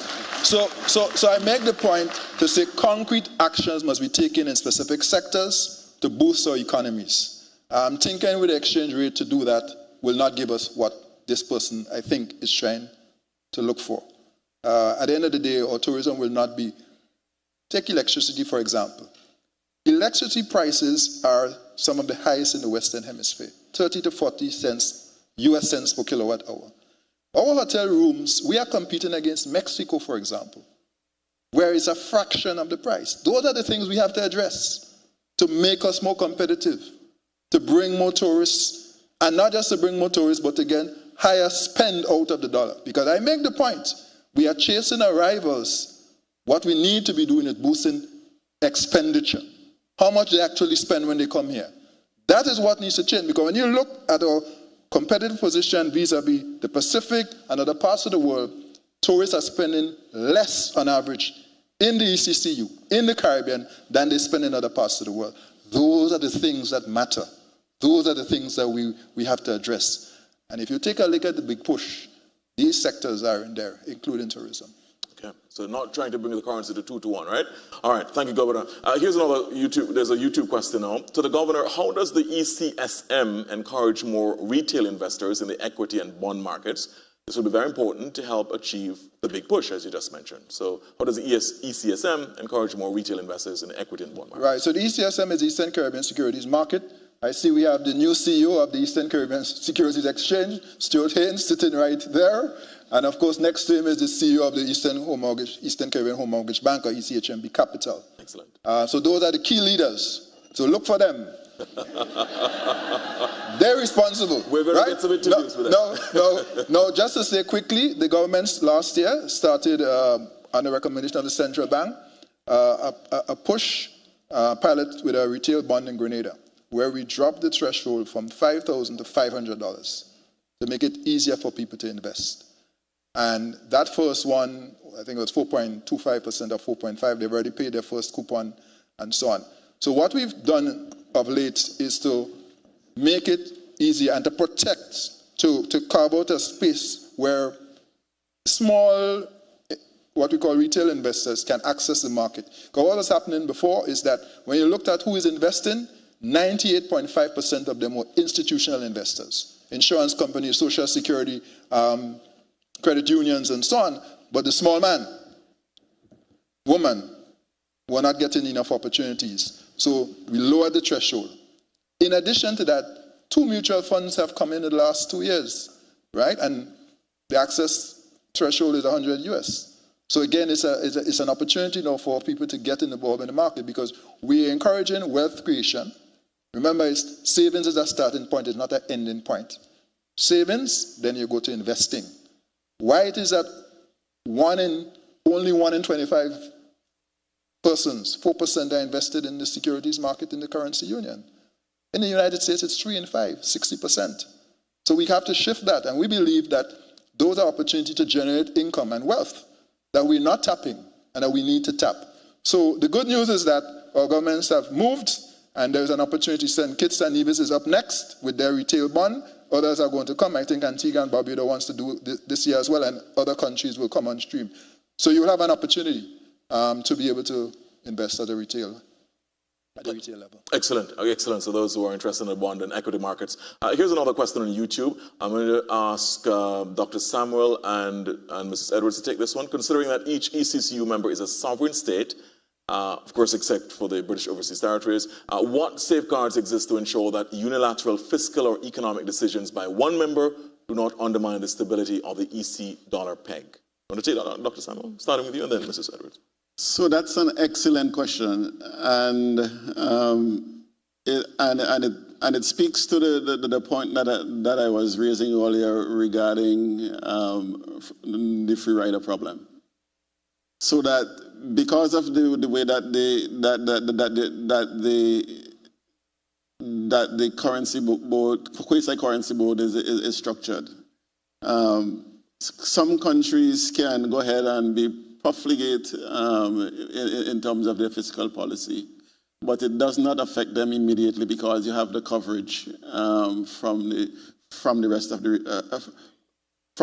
region, both in terms of the reserves and the fact that you don't get punished immediately with higher inflation because of the greater stability. And the issue there has to do with how governments have chosen in the past to treat with this. And one of the things that they have done is to say, okay, we understand that if we are if our fiscal becomes unsustainable, then our debt balloons, and that can crash the currency. And what countries have chosen to do is to say, okay, we are going to have a debt target for the region, and all of us are going to try to beat that target to get our debt down to 60% of GDP, and in all of the other occasions, ministers of finance have acted in that way. That let us try to do what is necessary to preserve what we have. And so while there aren't any rules or penalties for not following the rules, it depends on the minister sitting in the Monetary Council to say let us work for the region, so that while there are no rules or penalties, it depends on the persuasive power of the governor of the central bank to say, look, what you're doing is out of line. Let us stick to the rules. And he's been very persuasive, I might add. Very, very good on that. Thank you so much, Dr. Samuel. So it does appear that so far responsibility, fiscal responsibility and maturity have worked in our favor. Mrs. Edwards, over to you. Yes, so I totally agree. And what is one step beyond the target that is set. So in this region, we've agreed for 60% debt to GDP ratio. Some other regions and countries choose other targets. Individual countries now, since these are the same ministers who have committed to that target or committed their countries to that target, puts that into practice in their fiscal management. So at most, I'll use the word fiscal rules or whatever it is they call them. They set their own internal guidance. So if you listen to most budgets from most countries, they will tell you what targets that they are planning to achieve for that year. These are not chosen in isolation. They are chosen as a means of maintaining that commitment they made at the regional level. Excellent, excellent. Thank you so much, Mrs. Edwards. Here's another question, which I'll ask the governor to respond to, please. How will it affect us if the US dollar lost its place as the world reserve currency? You touched on this before, but just in relation to that question. The question has been asked again, and the position is that we continue to monitor the situation very closely. If we have any sense of a likely change of the global reserve currency, then we would reposition, and we know what that could look like. But the reality is that when you look at the reserve currencies, the contenders, they would be the euro,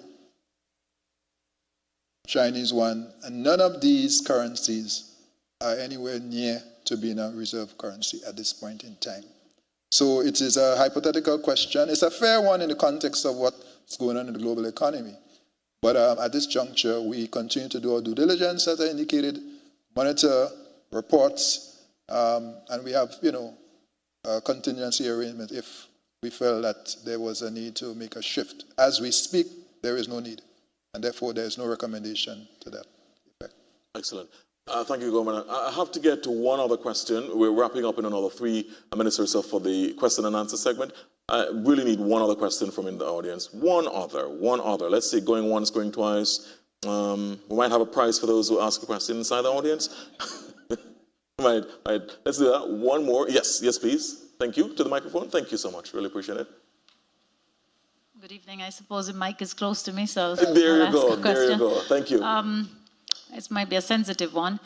In terms of the CARICOM integration on one economy, how would that affect the stability of our EC dollar if we were to bring in all our lovely brothers and sisters from across the region whose currencies are very, in some instances, unstable. The disparity to the US dollar is very volatile. And how and what guardrails do we have in place if CARICOM was actually to realize its mission eventually? And how would it affect our central bank and us as a ECCU? So, thank you so much for the question. Really appreciate it. Thanks. I see Giselle is pointing to me, but I want to start with the CARICOM man, who was also Senior Director of Research at the Central Bank. I'll make a comment after you end there. that was a very neat just hand off to Dr. Samuel. Well, that is cool. Yes. So what you're talking about is an issue that we went through, I think, when I just joined the central bank, where there was the talk of a CARICOM currency, a single currency for the entire region, the move towards convergence and so. And there was a lot of discussion at that time as to how do we establish a common currency for the region. And I think the point that the ECCB took at that point is that we can have a common currency for the region, but it has to be along the same rules that we have established as the central bank and the EC dollar, because that has worked for us. And we are not going to be moving into a new currency arrangement where we have to worry tomorrow what the exchange rate is going to be, or whether there can be whether it's going to be stable. So in a sense, I think that question was asked and answered at that time, but I want to give you the answer again, that it would be folly for us to go into a new currency arrangement that is any less secure than the one we have now. Right. So, all right. Thank you so much, Dr. Samuel. Thank you. So I'm glad you answered, and I knew you had done that research. So let me say no. To add my last piece to what you said is that there's absolutely no discussion at the level of CARICOM central bank governance to do that. So that, as Wendell said, Dr. Samuel said, that question has been asked and answered, and we moved on. What we are doing, which is what I want to add, is that we are working on a CARICOM payment and settlement system, CAPS, which is going to be the ability for us to pay in local currencies and behind the scenes among central banks net in US dollars. So for business people, that potentially will help, including countries and persons who have challenges raising foreign exchange. Remember, we do not have foreign exchange controls in the currency union, but there are countries in CARICOM that do have foreign exchange controls. So the idea of this payment settlement system is for us to be able to cross-border payments in local currencies in real time, and then so you have less need for foreign exchange upfront.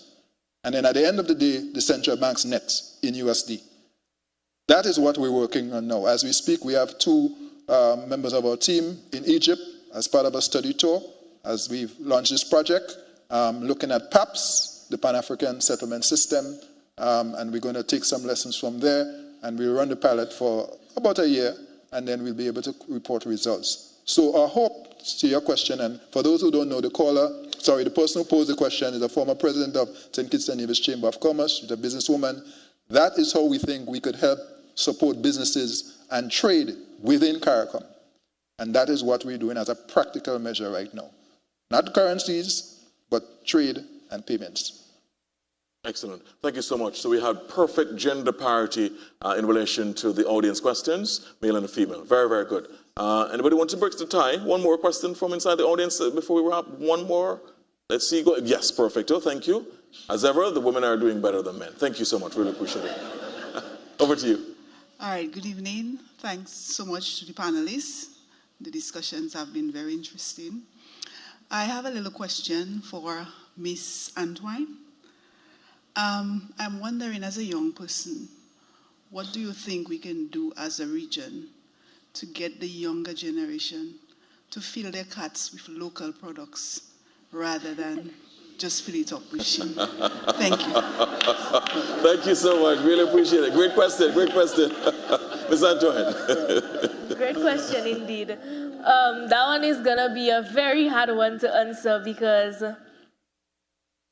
when you say local products, is it like crafts that people make just local? Okay, we also have some local designers. They make clothes, and I know on Shein we buy a lot of clothes, shoes, jewelry, you know, a whole set of things. Okay. So, it depends on how the person sells their product. Because in St. Lucia, we have a young girl that's trying to create grills, and that's not something that we see in the region, basically, a young person creating grills. No, we don't see that. So that's how you get the young people. We normally follow trends that we see on TikTok. And I'm not saying it's a good thing or it's a bad thing either, but we follow the trends we see on TikTok, and we see these famous TikTokers wearing grills, both gold and silver. And that is what attracts the young people. So it all depends on how you sell it and what you sell as well. So take, for example, I don't think a young person would, well, not saying that they shouldn't, but I don't think they would go to a store and say, okay, let me buy a Madras dress. No. If they see a little shorts, they'll say, okay, let me buy that. And that's not a good thing. No, the Madras is our culture. But if you take that Madras dress and you create it in a style, let's see a dress I have on right now, you take the Madras and you create a dress like that, yes, I think the young people will buy that. So it's all about how we sell it. Yes, so innovation and creativity. Excellent. Excellent. Innovation married with creativity and, of course, business. So there you go. That's a possible. So can we create a kind of sub-regional Shein? Like a version of Shein in the sub-region. That's an opportunity. So that's where we could get the young people to. And have a nexus with TikTok. Yeah, because you're into TikTok. Good. You notice how she qualified her responses? Not saying that's a good thing. Okay. Very good. Thank you so much. Really appreciate it, Ms. Antoine. All right. So I think that thank you so much for your questions. Really great, both online and in the audience. Let me just get final comments now from our panelists, starting with you, Ms. Antoine, and then Mrs. Edwards, then Dr. Samuel, then Governor Antoine. Please. In a minute, please, for the panelists. 1 minute. Closing comments. No problem. Just to close off, thank you so much, ECCB, for organizing this. I do believe that, organizations like the ECCB need to include young persons in the conversations, important conversations. So thank you so much for that.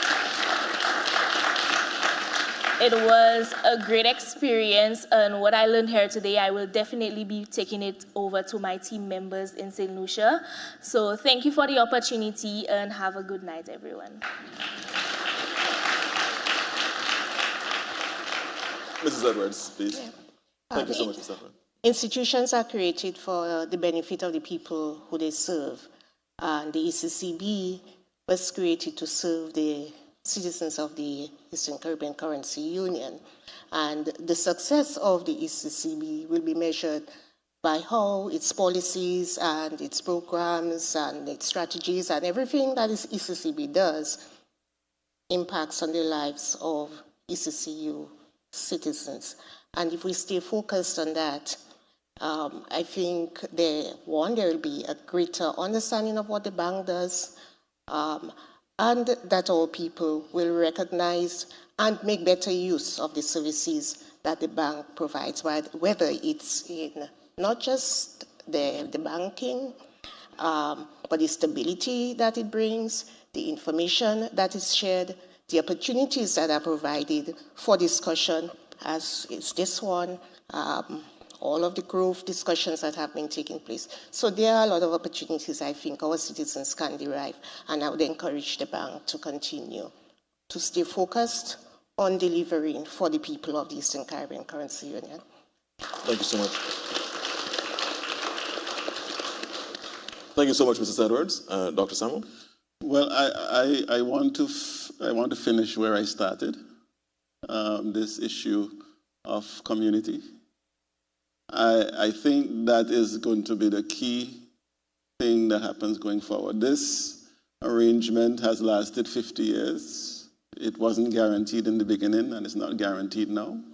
It requires that all of us, including the members of the Board of Directors, the Monetary Council, to continue to work at making this union more perfect. And in doing so, we want to ensure that we bring the young people along.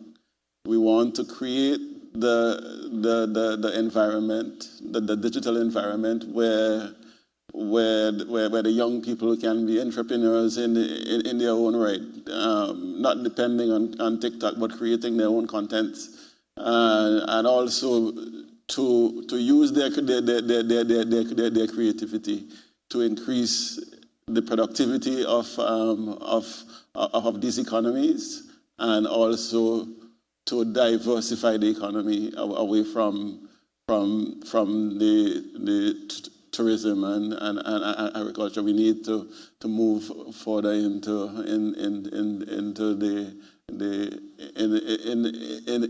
the creative industries. And the digital platform is probably where we can compete with the rest of the world. Excellent. Thank you so much, Dr. Samuel. Really appreciate it. Dr. Samuel, harkening back to some U.S. presidents when they're delivering their State of the Union addresses, saying the state of our union is strong, but we continue to work for a more perfect union. Thank you so much, Dr. Samuel. Governor Antoine. Indeed. I think we, at this juncture, should be justifiably proud of what we've accomplished as a currency union, but there's no place for complacency. And as I said earlier, stability is not a destination. We must now, the founders and framers handed us an arrangement that has worked well for us for the last 50 years. It is now for us to leverage this stability to propel us to even higher heights. And this is where the big push comes in. So by the way, I hope our youth parliaments will debate the big push and add your voice to advocacy of this important framework for how we advance our currency union. Because now we're looking at the next 10 years and beyond, the next 50. I believe if we do, we can succeed. Better jobs, higher incomes, more opportunities, more resilient, and a rising prosperity for all. And at the end of the day, this is what this is all about. We exist. The mission of this bank is to advance the good of the people of our currency union, where they do not simply strive, but thrive. That is our commitment, and that is what I want everybody to join in common endeavor, community, to get us to do just that. Professor Robinson said it, nobody's coming to save us. He's right. That's what the big push is. We do for ourselves what we must do for ourselves. 50 years ago, the founders and framers saw an opportunity. And the lesson there is that, notwithstanding our small size, we have the capacity to craft arrangements that work for us when we come together. That's what we've done here. And that is what we must continue to do as we navigate a dangerous and difficult global environment. So that's what we must do. Thank you so much, Governor.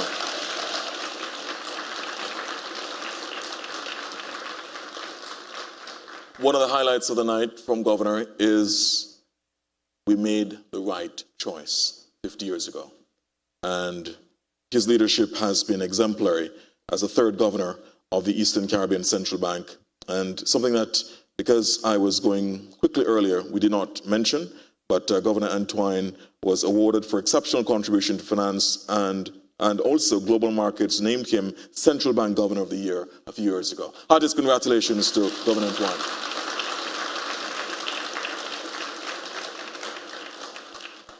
So we thank our distinguished panel, as I said, one of the greatest panels ever assembled in a very, very long time.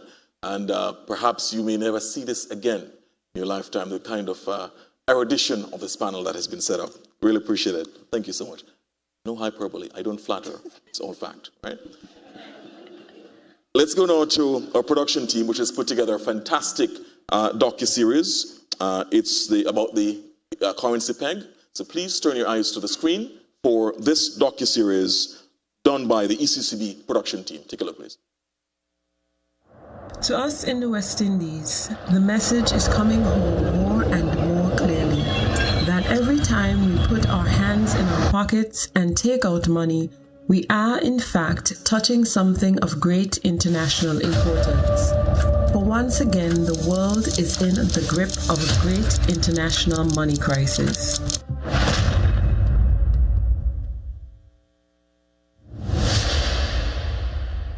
In the early 1970s, the world economy was becoming increasingly unstable.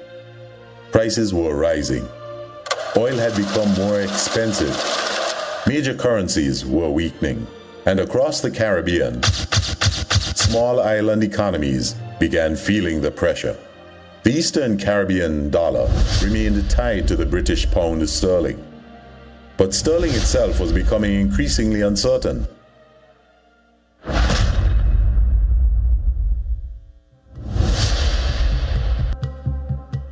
Across the Caribbean, governments began changing course. Jamaica's exchange rate peg was switched from the British pound to the United States dollar in 1973. Barbados followed in 1975. Guyana linked its currency to the US dollar later that same year. Then in May 1976, Trinidad and Tobago made its decision.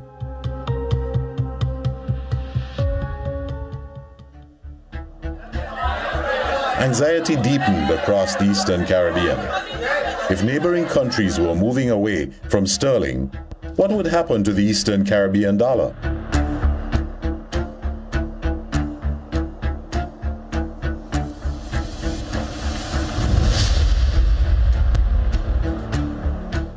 The move by Trinidad and Tobago government on Friday, 28th May, to link the TT dollar to the US currency came as no surprise to any of us in the business community.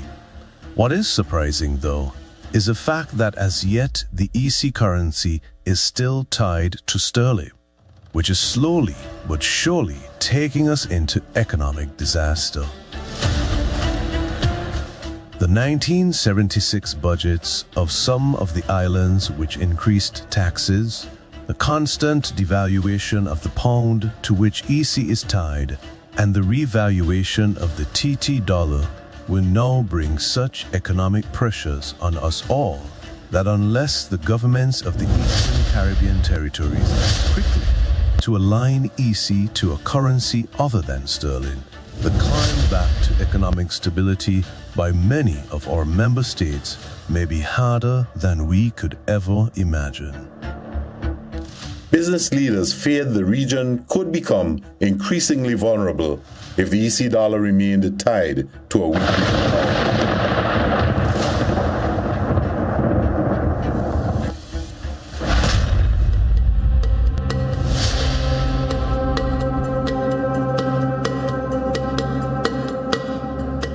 Rising prices were no longer an abstract issue. Food became more expensive. Fuel costs increased. Governments introduced price controls on basic goods. In the meantime, however, the economies of the islands concerned continued to suffer. A large proportion of the imports of these islands comes from U.S. sources. The purchasers have to find EC $2.31 for every US dollar they want to spend.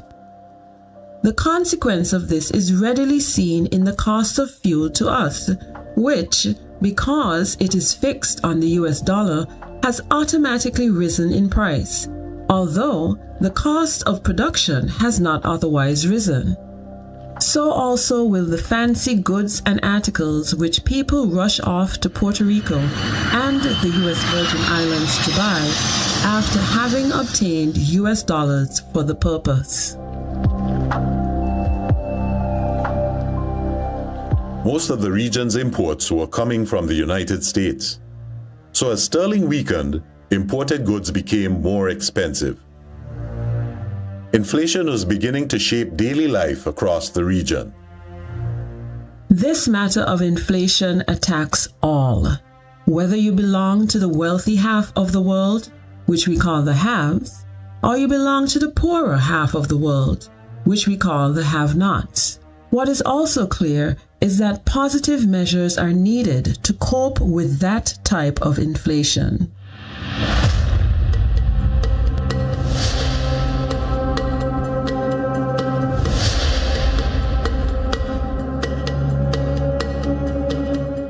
With the British economy crumbling, unemployment still rising, not only the pound, but all our economies are in grave danger. We are in danger because all of us now find ourselves doing heavy trading with the United States of America, and the ECC dollar is still tied to the pound sterling. On the face, two crucial decisions confront us. One is whether we should follow our bigger brethren, Barbados, Jamaica, and Guyana, and align our currency to the US dollar. And two, whether we should adopt as a deliberate policy the diversion of import trade from the US towards the UK and the sterling area generally. The continued weakening of the pound increased concern throughout the Eastern Caribbean. Small economies that depended heavily on imports became increasingly vulnerable.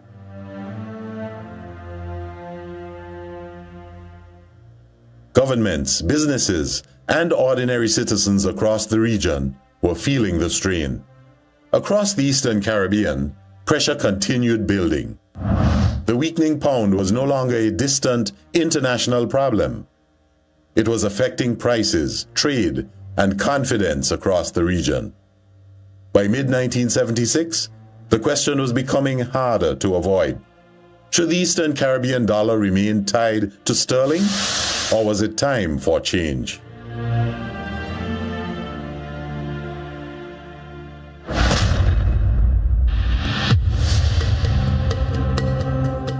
In July 1976, after regional discussions and international approval involving the British government and the International Monetary Fund, the Eastern Caribbean dollar was formally aligned with the United States dollar. On July 7, 1976, the new parity took effect. EC $2.70 to US $1. Well, at that time, we were like the last to change. Barbados had changed theirs. Trinidad had also changed after Barbados. Trinidad and Guyana had already changed. And in some cases, there was a little devaluation. But we took so long that we said we will, on the day of the change, that would be the value. And so there was no appreciation, there was no devaluation, and so it was at the cross rate.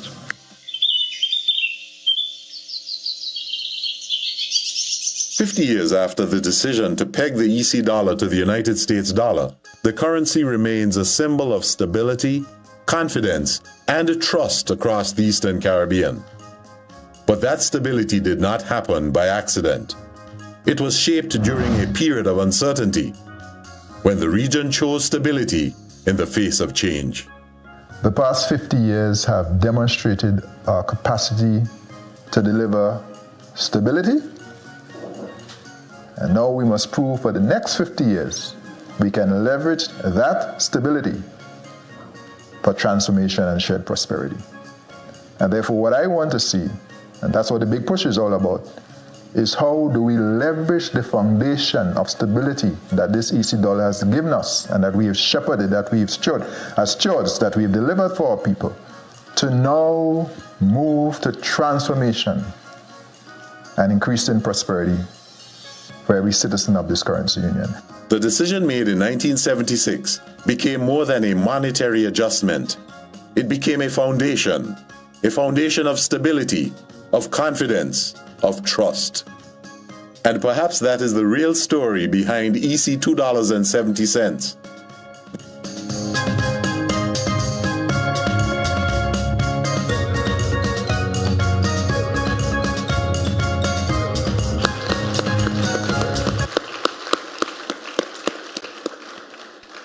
Apologies, we should have dimmed the lights.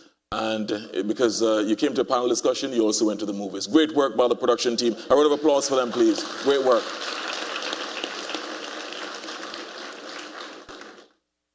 We're going to come to, yes, absolutely. We'll come now to, we're getting close to the end of this evening's program. Absolutely insightful program, extraordinary, memorable. But to make it even more memorable as well, this is only one of the activities to celebrate the PEG, right, for the past 50 years. We also had an ECCB PEG at 50 essay competition. And returning to the podium to talk with us about the winners of that essay competition is Deputy Governor of the ECCB, Dr. Valda F. Henry. Let me ask you to welcome her back to the stadium, to the stage, to announce the stadium, right? To the stage to announce the winner. Well, it might well be a stadium, given the energy in the room. Thank you so much, Dr. Henry.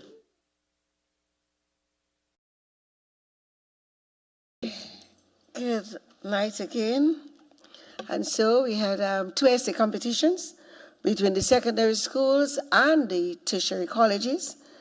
And the winners, I'm going to give the winners, but I would just like to acknowledge the judges of the secondary school, led by Giovanni Brown as the chair, Dr. Jadis Manning, Mrs. Carmen Blanchard Brown, Mrs. Angela Eswick, and Ms. Francine Felicine. Yeah. So if they're here, they could just stand. Let us see you, the judges of the secondary school.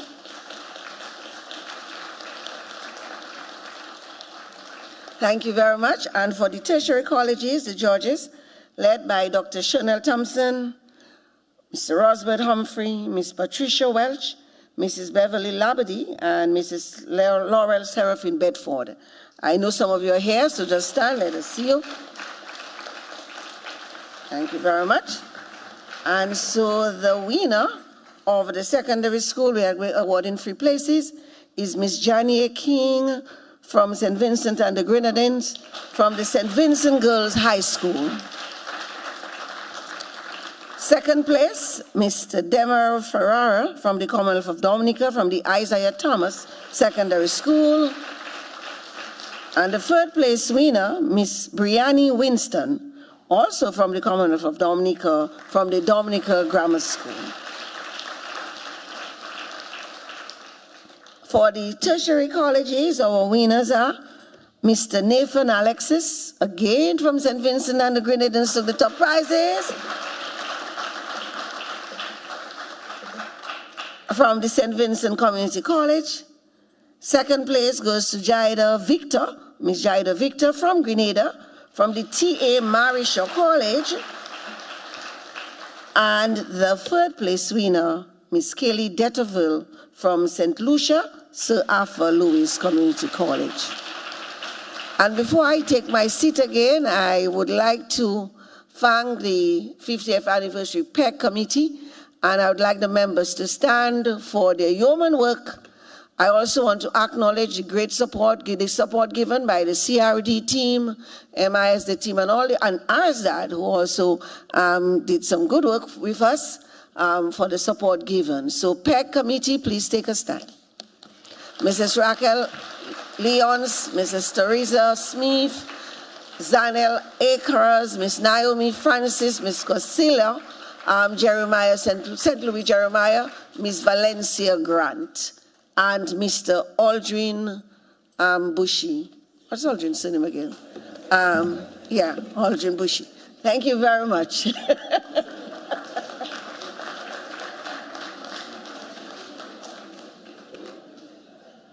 Thank you so much, Dr. Valda Henry.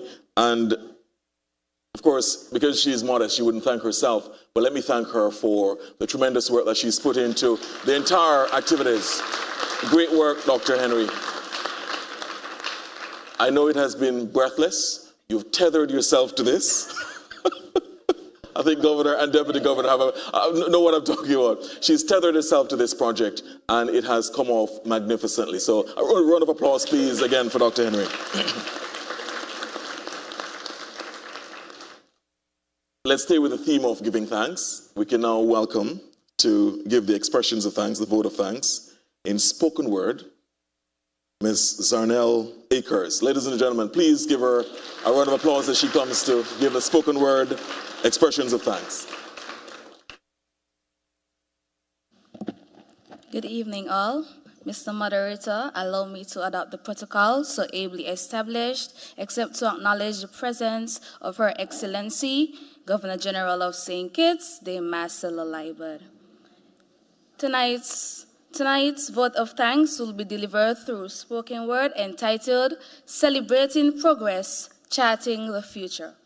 Today, we gather with hearts full of pride, reflecting on a journey taken with stride. 50 years of strength and stability, 50 years of confidence in the EC currency, 50 years of growth in our ECCU, 50 years of showing what a currency peg can do. Thanks to ECCB's executive and those who planned, together we build a future so grand. The silent contributors, dedicated and true, their efforts have made dreams come into view. Their hard work fueled this collective drive, ensuring our progress continues to thrive. With unity and hope, we look ahead to a future where all our aspirations are led. A special thank you to the moderator and panel for their resolve and wisdom guiding us so well. Your insights inspire, your wisdom shines, of how the EC to US dollar peg stood tall through the times.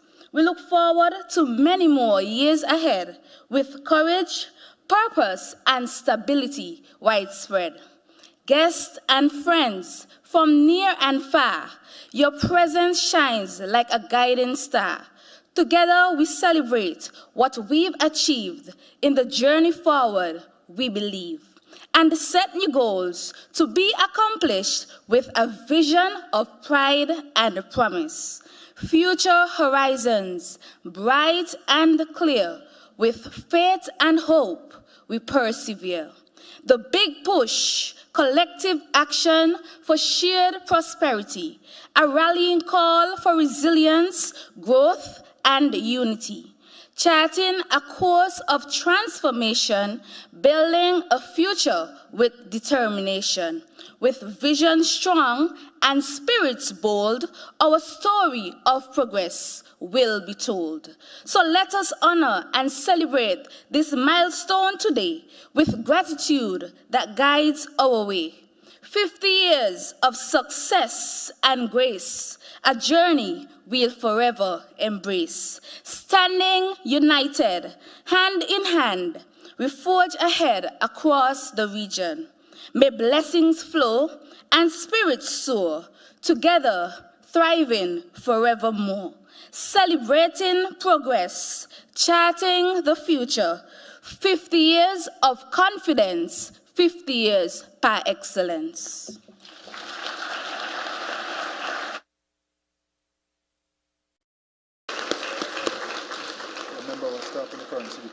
Absolutely.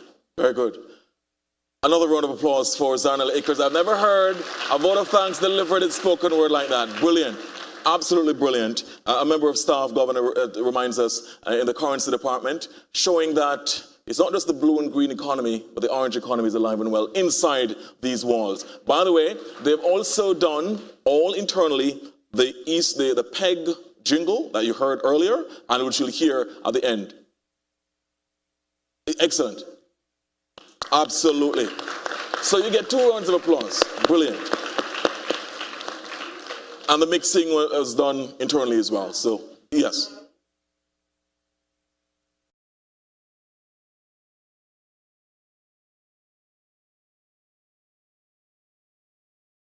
Very good. Very good. So you don't need to look outside. Everything is inside. You have everything you need right here. Okay, very, very good. So great creativity, innovation, yeah, internally, right, Ms. Antoine? Very, very good. It all leads me to thank you all for being here. There was a little boy who wanted a quick meal, fast food. You know, like we say, like you were qualifying your questions, your answers earlier, you said, not that it's the right thing to do, not that it's the right thing to eat fast food, right?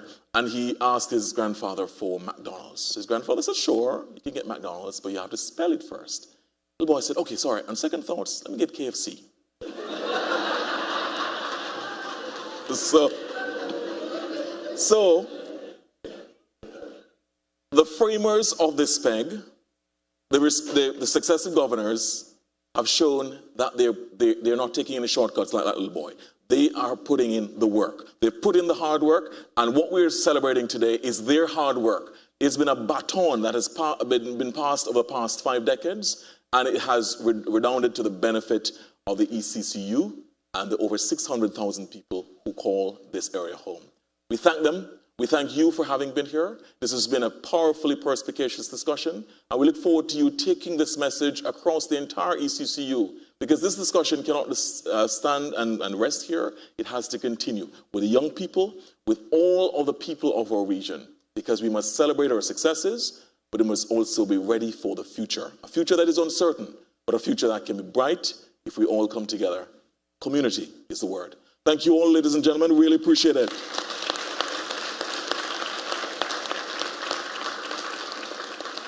It just leaves me to invite everyone in attendance, please, if you're able to join us for cocktail reception and live musical entertainment at the fountain. Some of it, perhaps we might get some internal entertainment as well, some of it because you have such great artists and creatives so internally, so perhaps we can also get some entertainment from within. So musical entertainment and cocktails at the fountain right afterwards. May I ask you, ladies and gentlemen, please, if you are able to stand as we have the departure of Governor General, Her Excellency, the Governor General of the Federation of St. Christopher and Nevis, Her Excellency Dame Marcella Liburd, GCMG, JP, and other dignitaries. We thank so much the Governor General for being here.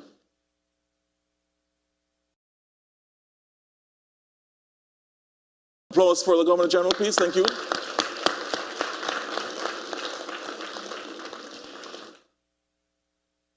Yes, and other dignitaries, please. And other dignitaries, please. Peg that 2.7.